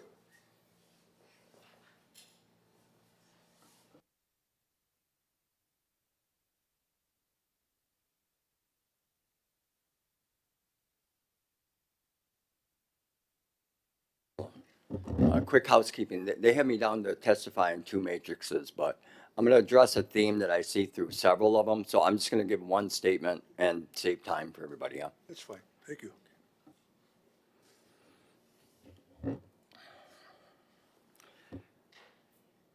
The Office of Hawaiian Affairs was created so that Native Hawaiians would have a voice within government strong enough to carry the will of the Lahui forward. Has that been a busy morning? Yeah, we've heard a lot of that. That means something very specific. OHA is not meant to translate the will of the state to the Hawaiian people. It's meant to translate the will of the Hawaiian people to the state. The responsibility becomes especially important when the board considers legislation affecting the public land trust and the protection of iwi kapuna also under Chapter 6E. Today, the legislature is debating measures involving burial councils, historic preservation procedures, and the management of lands that are part of the public trust. These are not simply regulatory matters. They go to the heart of our identity as a people. Our ancestors are not historical artifacts. They're ohana. And the lands connected to them are not merely parcels to be managed. They are part of a trust obligation that was meant to benefit the Hawaiian people. And I'm going to clarify that by saying kanaka. On certain issues affecting trust lands, including leases, development decisions, and land use, and things like geothermal exploration, OHA has sometimes taken a position of neutrality. But neutrality on matters involving the public land trust is itself a position. Being neutral is a position. The responsibility requires clarity. It requires that we were entrusted to us, that we would protect them, steward them wisely, and ensure they continue to benefit our people. These lands were not held in trust so that the future generations would remain silent about their use. Across these islands, there are lands within the trust that remain underutilized, while many beneficiaries struggle with housing insecurity, economic instability, and the loss of connection to their aina. We have the ability to imagine something better.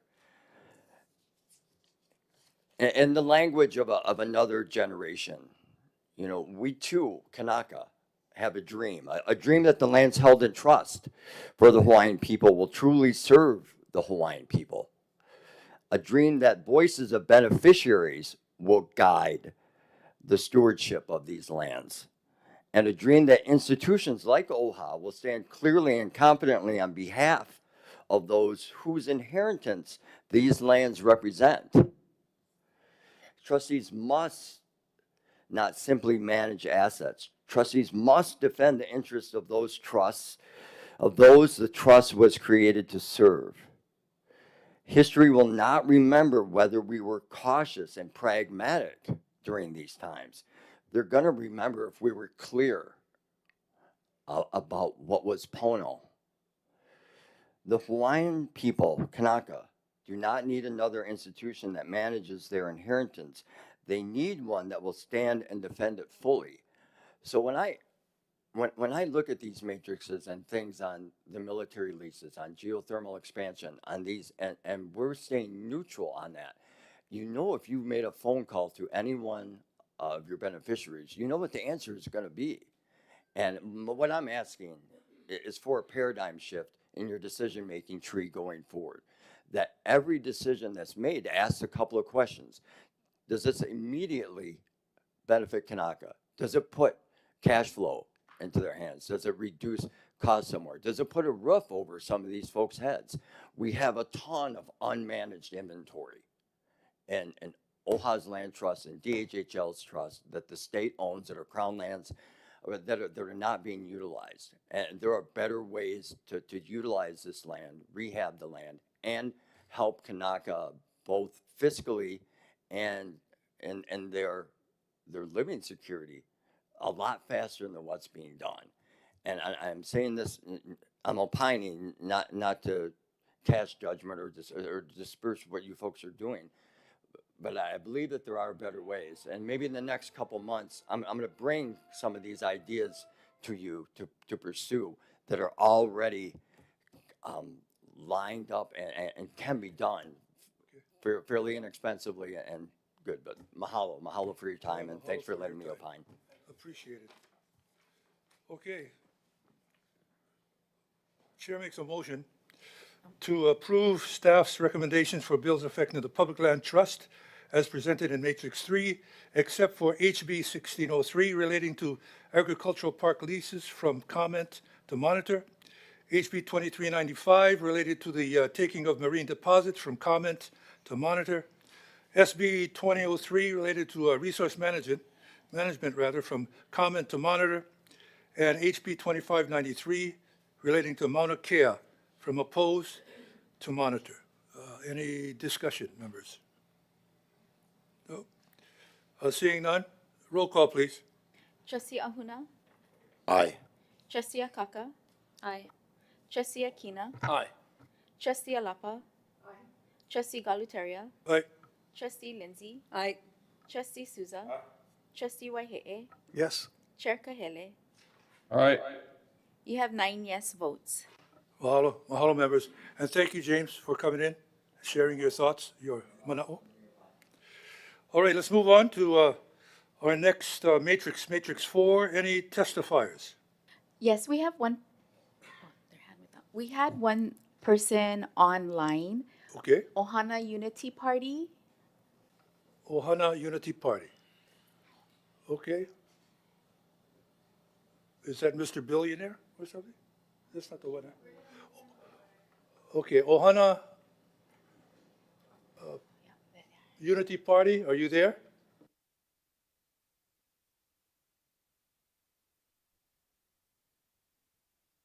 Yeah. Trustees.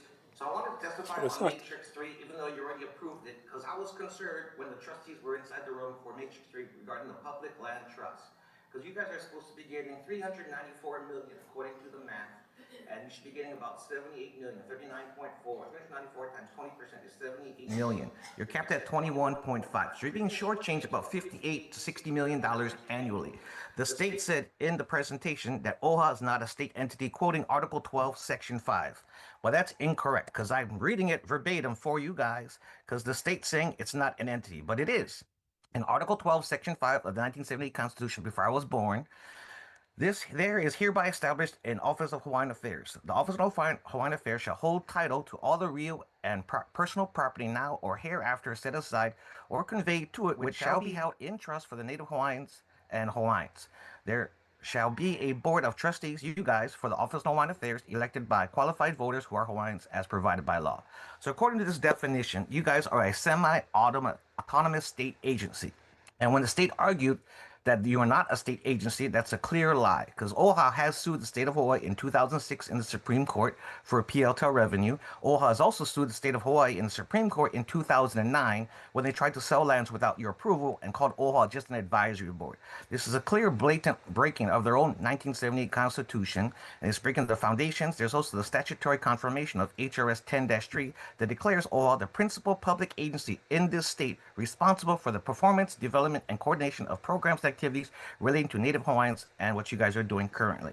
So I just want to make this clear to everyone out there, because some of the public just take it verbatim. Just because someone from the state says you're not a state entity, quoting the Article 12, Section 5, it's actually clearly lies, and they don't want to pay you guys the true revenue that you owe, because those programs could definitely help the people, and I want to put that out there. Thank you very much. You guys already approved it, so aloha.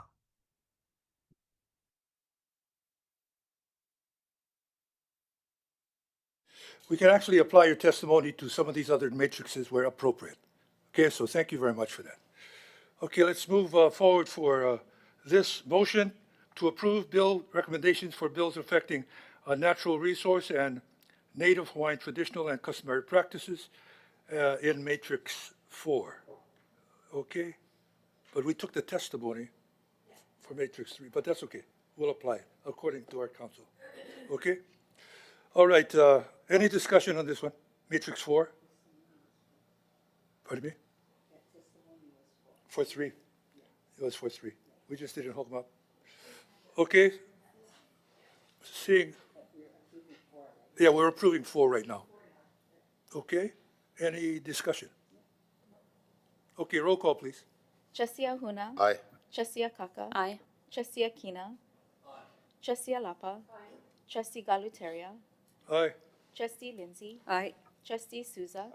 Trustee Waihe'e. Yes. Chair Kahele. All right. You have 9 yes votes. Right on. Mahalo, everybody. Okay, affecting Native Hawaiian housing, Matrix 5. Do we have any testifiers? There's no one signed up. Okay, Chair makes a motion to approve staff's bill position recommendations for bills affecting Native Hawaiian housing as presented in Matrix 5. Except HB 1728 relating to rainwater catchment systems from support to monitor. Any discussion? Hearing none, roll call, please. Trustee Ahuna. Aye. Trustee Akaka. Aye. Trustee Akina. Aye. Trustee Alapa. Aye. Trustee Galuteria. Aye. Trustee Lindsay. Aye. Trustee Souza. Aye. Trustee Waihe'e. Yes. Chair Kahele. Aye. You have 9 yes votes. Mahalo, members. Matrix 6, affecting Native Hawaiian health. Any testifiers, Liwa? No testifiers are signed up. All right, to approve, this motion is to approve recommendations for bills affecting Native Hawaiian health as presented in Matrix 6, except HB 1790 relating to policing from support with amendments to support. Any discussion, members? Hearing none, roll call, please.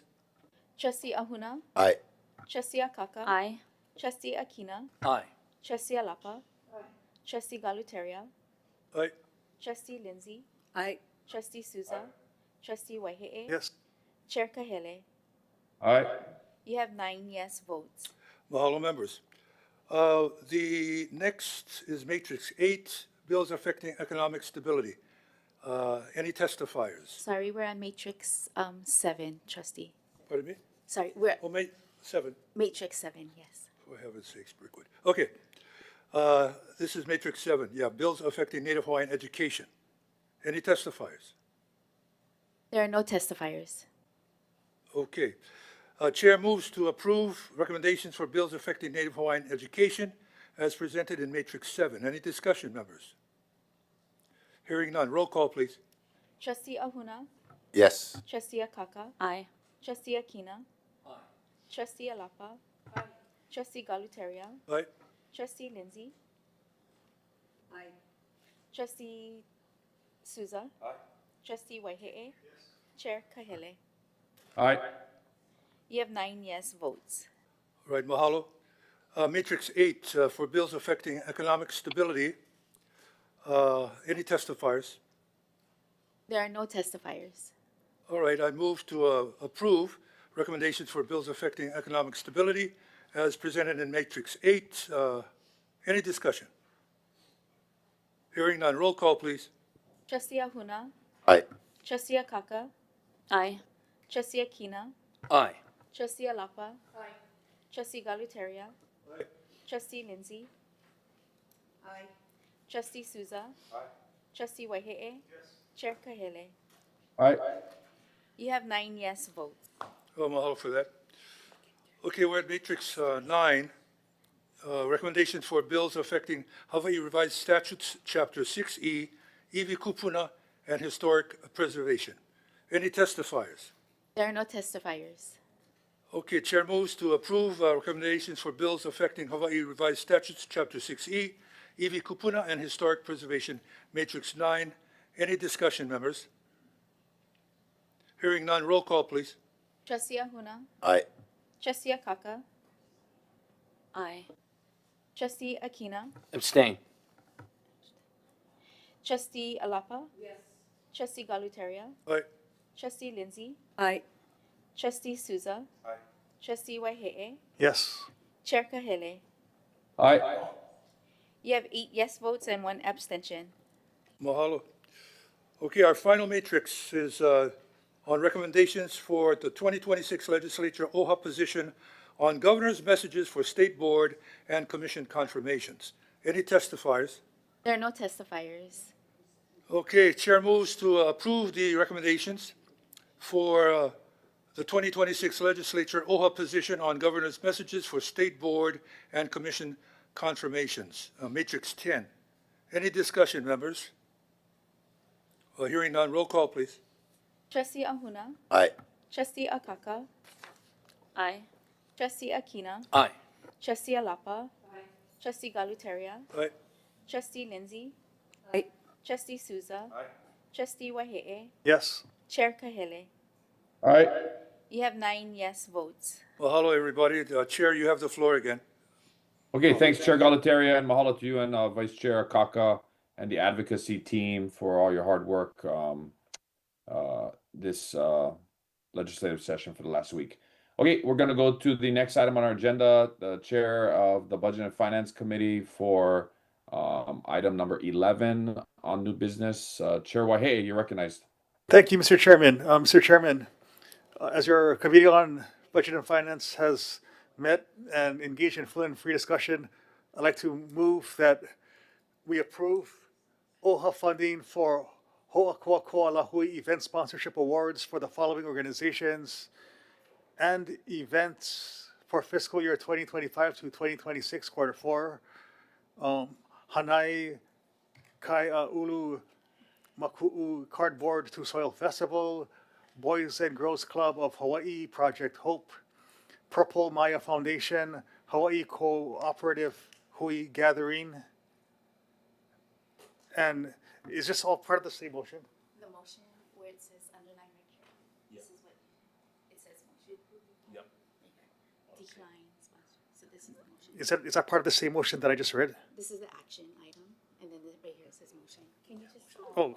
scroll it so it's on his screen? It has Okay. And to approve the following, I don't know what this is. Sorry, this is blocking it.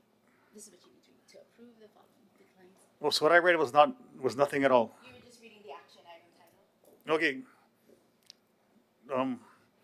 Having read the action item title just now, I'd also like to move to approve the following.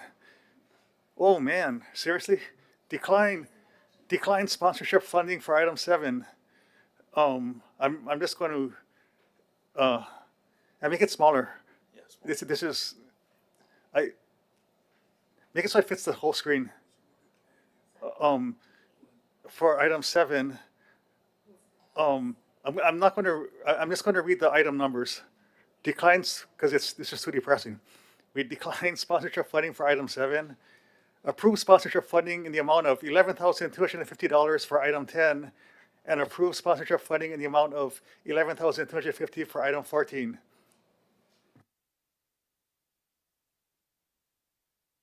Okay, is there any discussion on that, trustees? Yes, can somebody explain what happened? Chantel is coming to the table. Okay.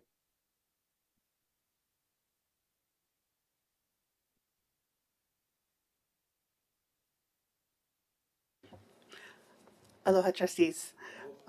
So regarding a sponsorship for Hanai Kaia'ulu, previously when we brought it to BNF committee on February 4th, at that time when you were considering the awards, the ED, or the executive director of Maku'u Marketplace, had reached out to us to let us know that there was not a partnership with Hanai Kaia'ulu, meaning that Hanai Kaia'ulu, instead of being the overall sponsor of the event, was actually a vendor. So they had a booth within another organization's event. So that being said, they no longer met the eligibility criteria for a sponsorship.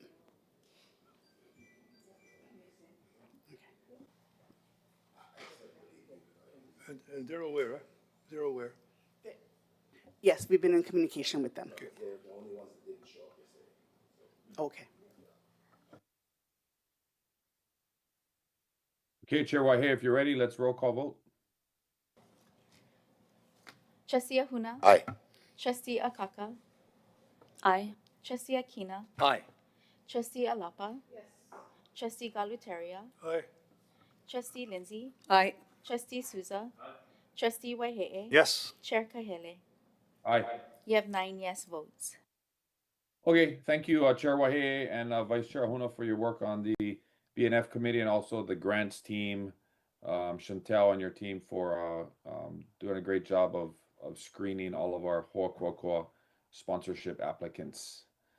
Let's go to the next committee on the agenda. It's going to be the ILM committee. We have, I believe, 2 action items on the agenda, items number 12 and 13. So Chair recognizes Chair Souza of the ILM committee. Right, Mahalo, Mr. Chair. Mr. Chair, I'd like to move to approve the Native Hawaiian Trust Fund Investment Policy Amendment. This is the incorporation of investment lands policy and update to Hawaii investment lands allocation range.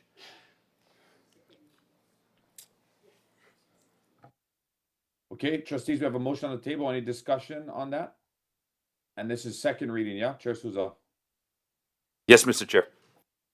Yeah, so the final vote on this, trustees, will formally adopt the policy into our governance documents. And Chair Souza, if there's no discussion, we can roll call. Yep, roll call. We have no testifiers for this item. Trustee Ahuna. Aye. Trustee Akaka. Aye. Trustee Akina. Aye. Trustee Alapa. Yes. Trustee Galuteria. Aye. Trustee Lindsay. Aye. Trustee Souza. Aye. Trustee Waihe'e. Yes. Chair Kahele. Aye. You have 9 yes votes. Okay, Chair Souza, second reading again on ILM 2604. You recognize. Well, Mr. Chair, I'd like to move to approve amendments to the Native Hawaiian Trust Fund spending policy to implement a hybrid spending methodology and related revisions. Okay, trustees, we have a motion on the table on final passage of a new Native Hawaiian Trust Fund spending policy to incorporate into our governance documents. Is there any discussion? Okay, hear none. Roll call. We have no testifiers for this item. Trustee Ahuna. Aye. Trustee Akaka. Aye. Trustee Akina. Aye. Trustee Alapa. Yes. Trustee Galuteria. Aye. Trustee Lindsay. Aye. Trustee Souza. Aye. Trustee Waihe'e. Yes. Chair Kahele. Aye. You have 9 yes votes. Okay, great. Thanks so much, Chair Souza, for your leadership on the ILM committee. Trustees, we're moving to the final items on our agenda. We have community concerns and celebrations. Lehua, do we have anyone signed up to speak on community concerns? We have no one signed up. Okay, next item on our agenda is announcements. I'm Kalamai. Trustees- I'm so we do? sorry. We do have Ohana Unity Party with their hand up for Okay. community concerns. Okay, great. Chair recognizes the Ohana Unity Party, if you can bring them online, and they'll be recognized for 5 minutes when they're ready. Hello, Chair Kahele, Pikachu Shelby Banner, hello, trustees. So I sent an email out on Friday, early this week, because Trump declared war on Iran and the Middle East. You know, being an Air Force veteran, Caillou understands, so I won't go too much into details, but I am concerned with investment financial management that's going to happen. Oil prices going up, was at $70-something before the war started. Now we're at 80. So prices are going to go up. Cost of goods, supplies, goods, shipping. The Strait of Hormuz is locked down with China and Russia. This will have a global effect and scale over 3 months to over the year. So I did put down in the email what we can do to help mitigate this risk. You know, because we're talking about investment, finance with Trustee Waihe'e, I'm not sure you guys can do it, but I did put some things I wanted to go over because of oil. So if you guys looking at investing, which I am, so I'm looking at XOM, the ExxonMobil, Chevron, OIH, which is the oil ETF, Halliburton, CNX, which is resources, NET, Nordic American Tankers, Lockheed Martin, Northrop Grumman. Why am I explaining this to you guys? Because as you know, defense contractors with war, everything's going up with prices. Now, I can't stop the war. I can't stop Trump. However, we can mitigate this risk and try to put their investments where it's going to go up. Not like I'm betting on the war, but because it's going to happen, I know it's going to affect the cost of shipping with Madsen, Pasha, and all these other goods. So hopefully this can become one of the factors, even though we're talking about legislature, that's already going through crossover. I am concerned what's going to happen for these projects like Kaka'ako and these bigger commercial real estate developments if this war does carry on and it does get affected. Rolling into Haleakalā, of course, I condemn those actions of doing that because being in the Air Force, you know, we're supposed to be protecting these lands, and they're actually using for interscalar space weapons. That means they're using those radars and laser light beams through infrared, gamma ray to shoot down the UFOs and extraterrestrials in there. They do have names, the Greys, the Anunnaki, the Nordics, the Draco. The United States Air Force of NASA is not telling you the truth. We all have ancient aliens. We got YouTube, the Wi-Files. So people are discussing it. Even though the Air Force, Donald Trump would never admit to it, Donald Trump, the president, is going on to social media saying that the aliens do exist and he's going to release this intel despite the war, despite the Epstein files. To me, the president has gone rogue completely, ignoring everything that we feel as Hawaiians To me, he is the anti-Christ, meaning anti-humanity. Instead of preaching love, aloha, and following the laws, he's breaking all international laws, Geneva Conventions, and unilaterally assassinating other countries without congressional approval. When Chair Kai was in Congress, and imagine if I was a president, I just assassinated other people. That is not the rules of engagement. That's not the United Nations. And his wife, Melania, is now in charge of the UN. So I don't expect any accountability from the ICCJ, the International Criminal Court of Justice. The wife is not going to prosecute the husband. So I'm very concerned of how we're going to accountability, how you guys are going to get the funds. If the whole OHA is being screwed out of the 20% and you're capped at 21.5, how many multi-millions of dollars have we been getting screwed out? I'm not sure, but I know you guys are being honest as best as possible, but you guys definitely deserve the funds to do whatever you want to do to help perpetuate what it says in Article 12, Section 5 for the benefit of Hawaiians and Native Hawaiians. That's all my testimony for today. Thank you very much. Thank you for your time. Aloha. Thank you, Mr. Pikachu, billionaire. It's great to see you, and we appreciate you joining us today. Lehua, anyone else raise their hand, signed up, community concerns, open mic? No, there's no one else signed up. Okay, great. Trustees, we're moving on to announcements at this time. Do you have any announcements by our trustees? And I'm looking for a show of hands. Any announcements? I see Trustee Akaka's hand raised. Go ahead. Mahalo. Asking that as we draw closer in Budget and Finance Committee and in the Board of Trustees meetings when it comes to sponsorships and grants and the time frame where we're drawing closer to the end of when those can apply, or when we're nearing that time when they can start to apply, if that can be announced and shared as a heads up to entities that would be interested in applying, and perhaps share on how they would qualify to apply. Okay, just so I'm clear, are you referring to, I'm sorry, Trustee Akaka, the Ho'oko'o sponsorships? Yes, sponsorships, grants, and so forth, as we have the time frame that we're working with and that we're asking them to apply by. And I do know that there is one or more entities that were just days shy of being able to apply for their events. However, they didn't make it within that time frame, and they are very worthy and have been a past recipient of sponsorship by the Office of Hawaiian Affairs. Got it. Okay, yeah, I totally understand what you're saying. And that is a good point, because the way the Ho'oko'o sponsorship program is currently structured is, we're in the window right now to accept applications for the, I believe it is the, so we're going to be opening up Q2 submissions on April 1st, 2026, and it'll close on May 29th, 2026. I'm just looking at the website.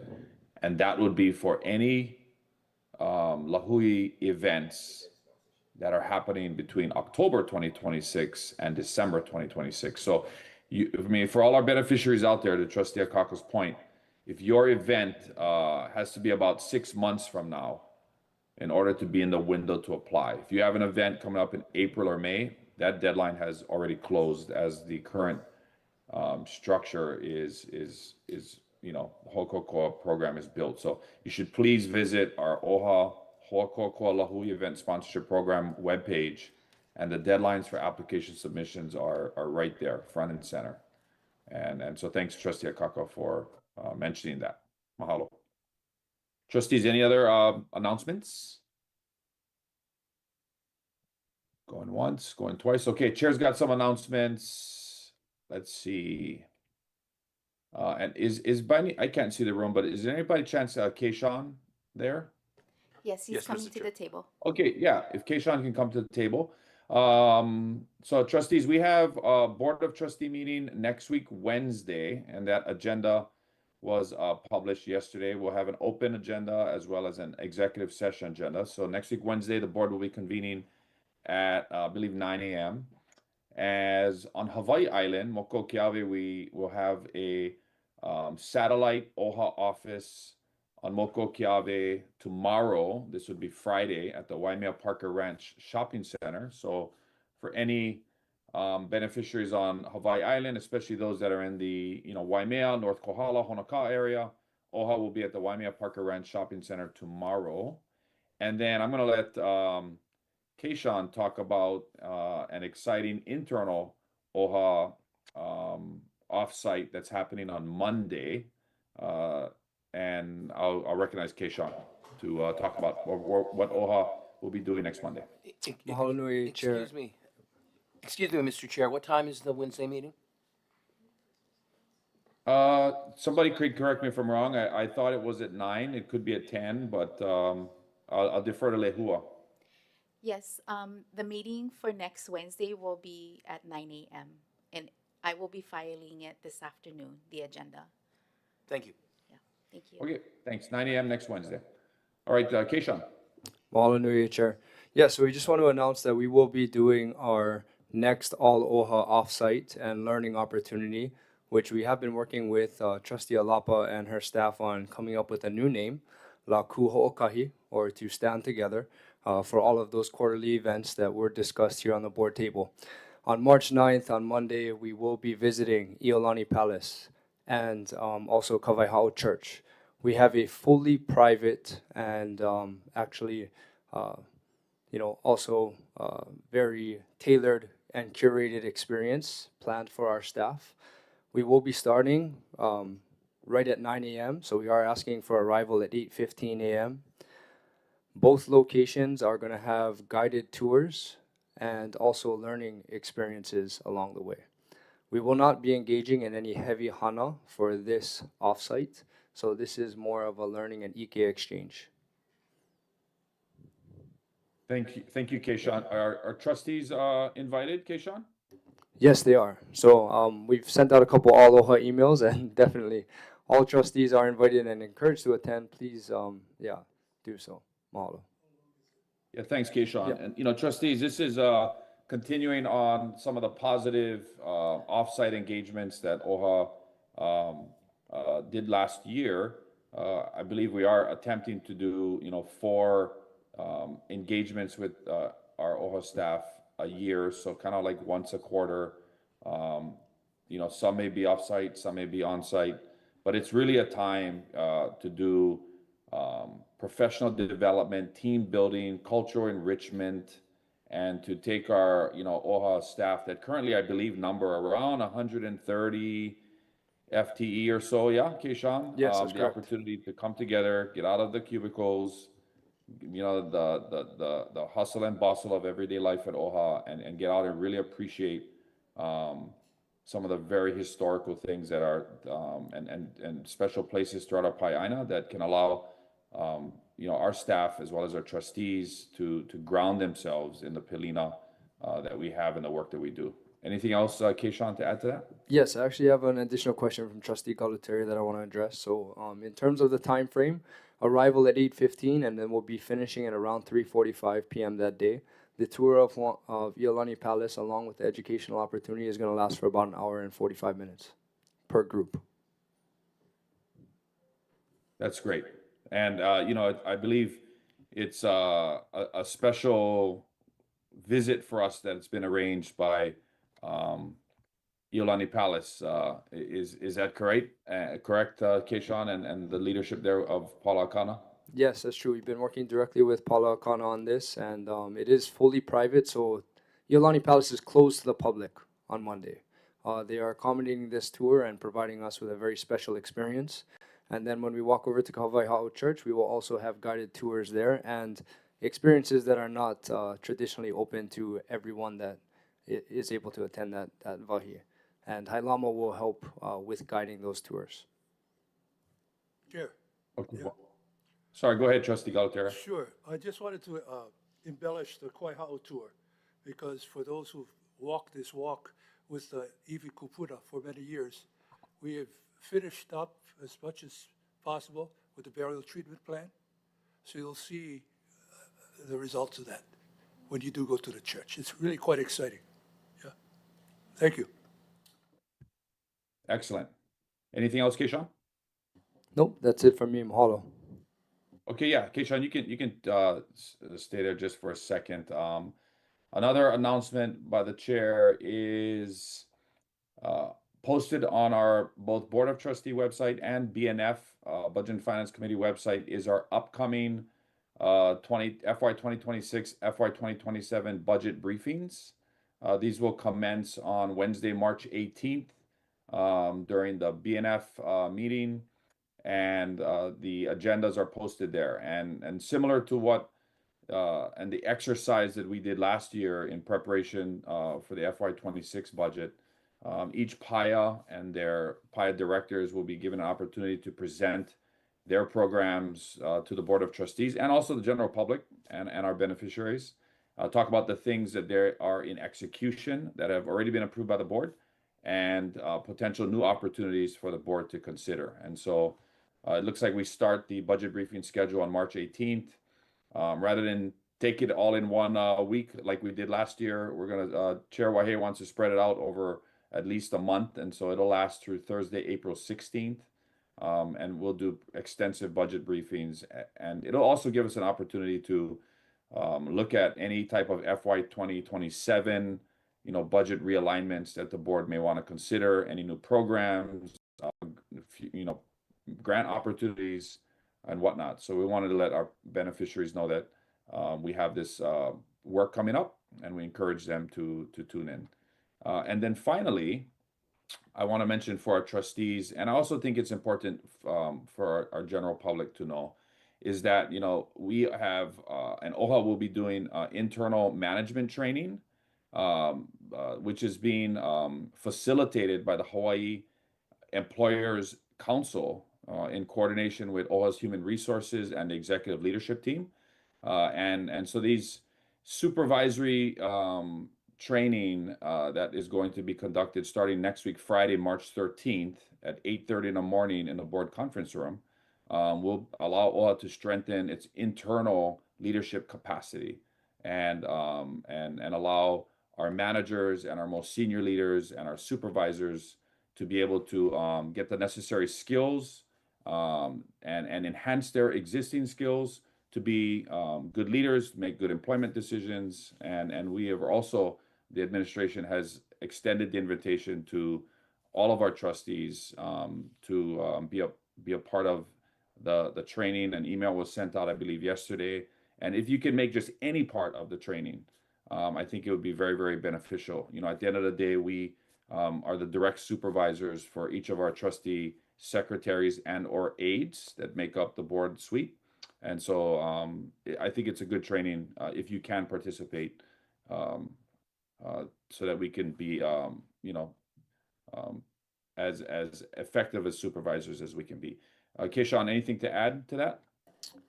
Yeah, I just want to say that this is a very rich investment into our staff, and it does pose the foundation for where we come from as leaders. And I really think that it helps to build up the capacity that we have, and then ensuring that we're all working from the same mind and perspective, basically.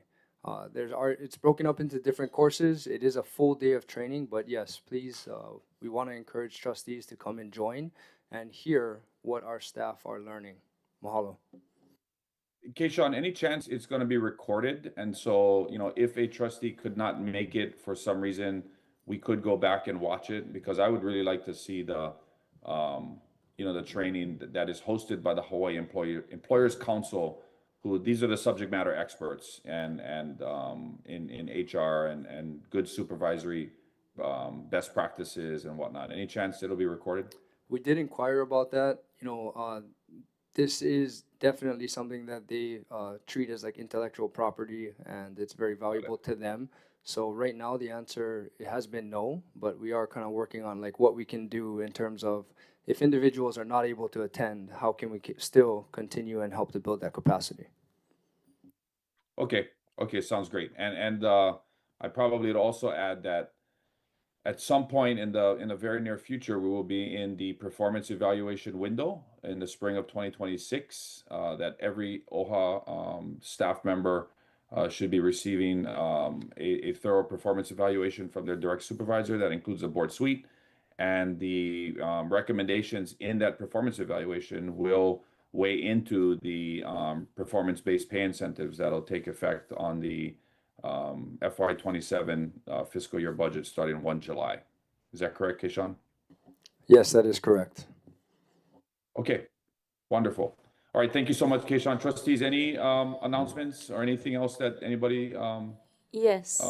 would like to say? Trustee Kaka. Yes, just to add to the Monday event, I had shared with Kyoni-shan some of my my mana'o in terms of future gatherings.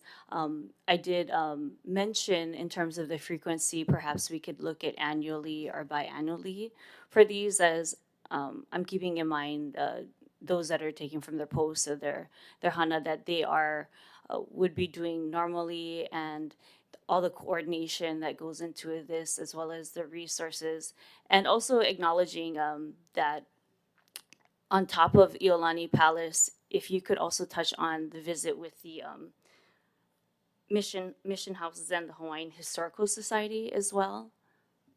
Yeah, sure. Yeah, so we will be visiting the mission houses, and there also will be an opportunity for us to have the tomb opened there.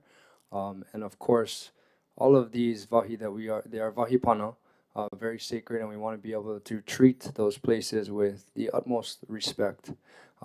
And it's, again, a curated experience for the Office of Hawaiian Affairs, and we're really looking forward to it. To your earlier point, yes, we did, discuss the frequency, and this is a heavy lift. It's an investment in our staff, though, and it's something that we do differently, I believe, than any other organization. But it is a lot. It's a lot to take the time out of people's day to engage in this type of learning. But again, I defer to the board table for that decision. Mahalo. Yes. In my time at Kamehameha schools, I do recall that it was that happened like once a year. So when I look at the frequency versus what has been done at Kamehameha schools, I just look at both of them and how that works out. Thank you. Thank you, Trustee Kaka, and it's this chair's opinion that we should raise the bar amongst all Ali organizations, and that I fully support this effort, and I believe that this is a staff-informed survey event, so our staff is asking for this, and so thank you so much for bringing that to our attention. Okay, anything else, trustees? Awesome. Well, hey, great work today. Look forward to seeing everyone next week, Wednesday. And can we get a motion to adjourn? So moved, Mr. Chair. Okay, discussion? All right, roll call. Trustee Ahuna? Trustee Kaka? Aye. Trustee Akina? Aye. Trustee Alapa? Aye. Trustee Galuteria? Aye. Trustee Lindsay? Aye. Trustee Souza? Aye. Trustee Waihe'e? Yes. Chair Kahele? Aye. We have 9 yes votes. We are adjourned. Okay, have a great day, everyone. Aloha.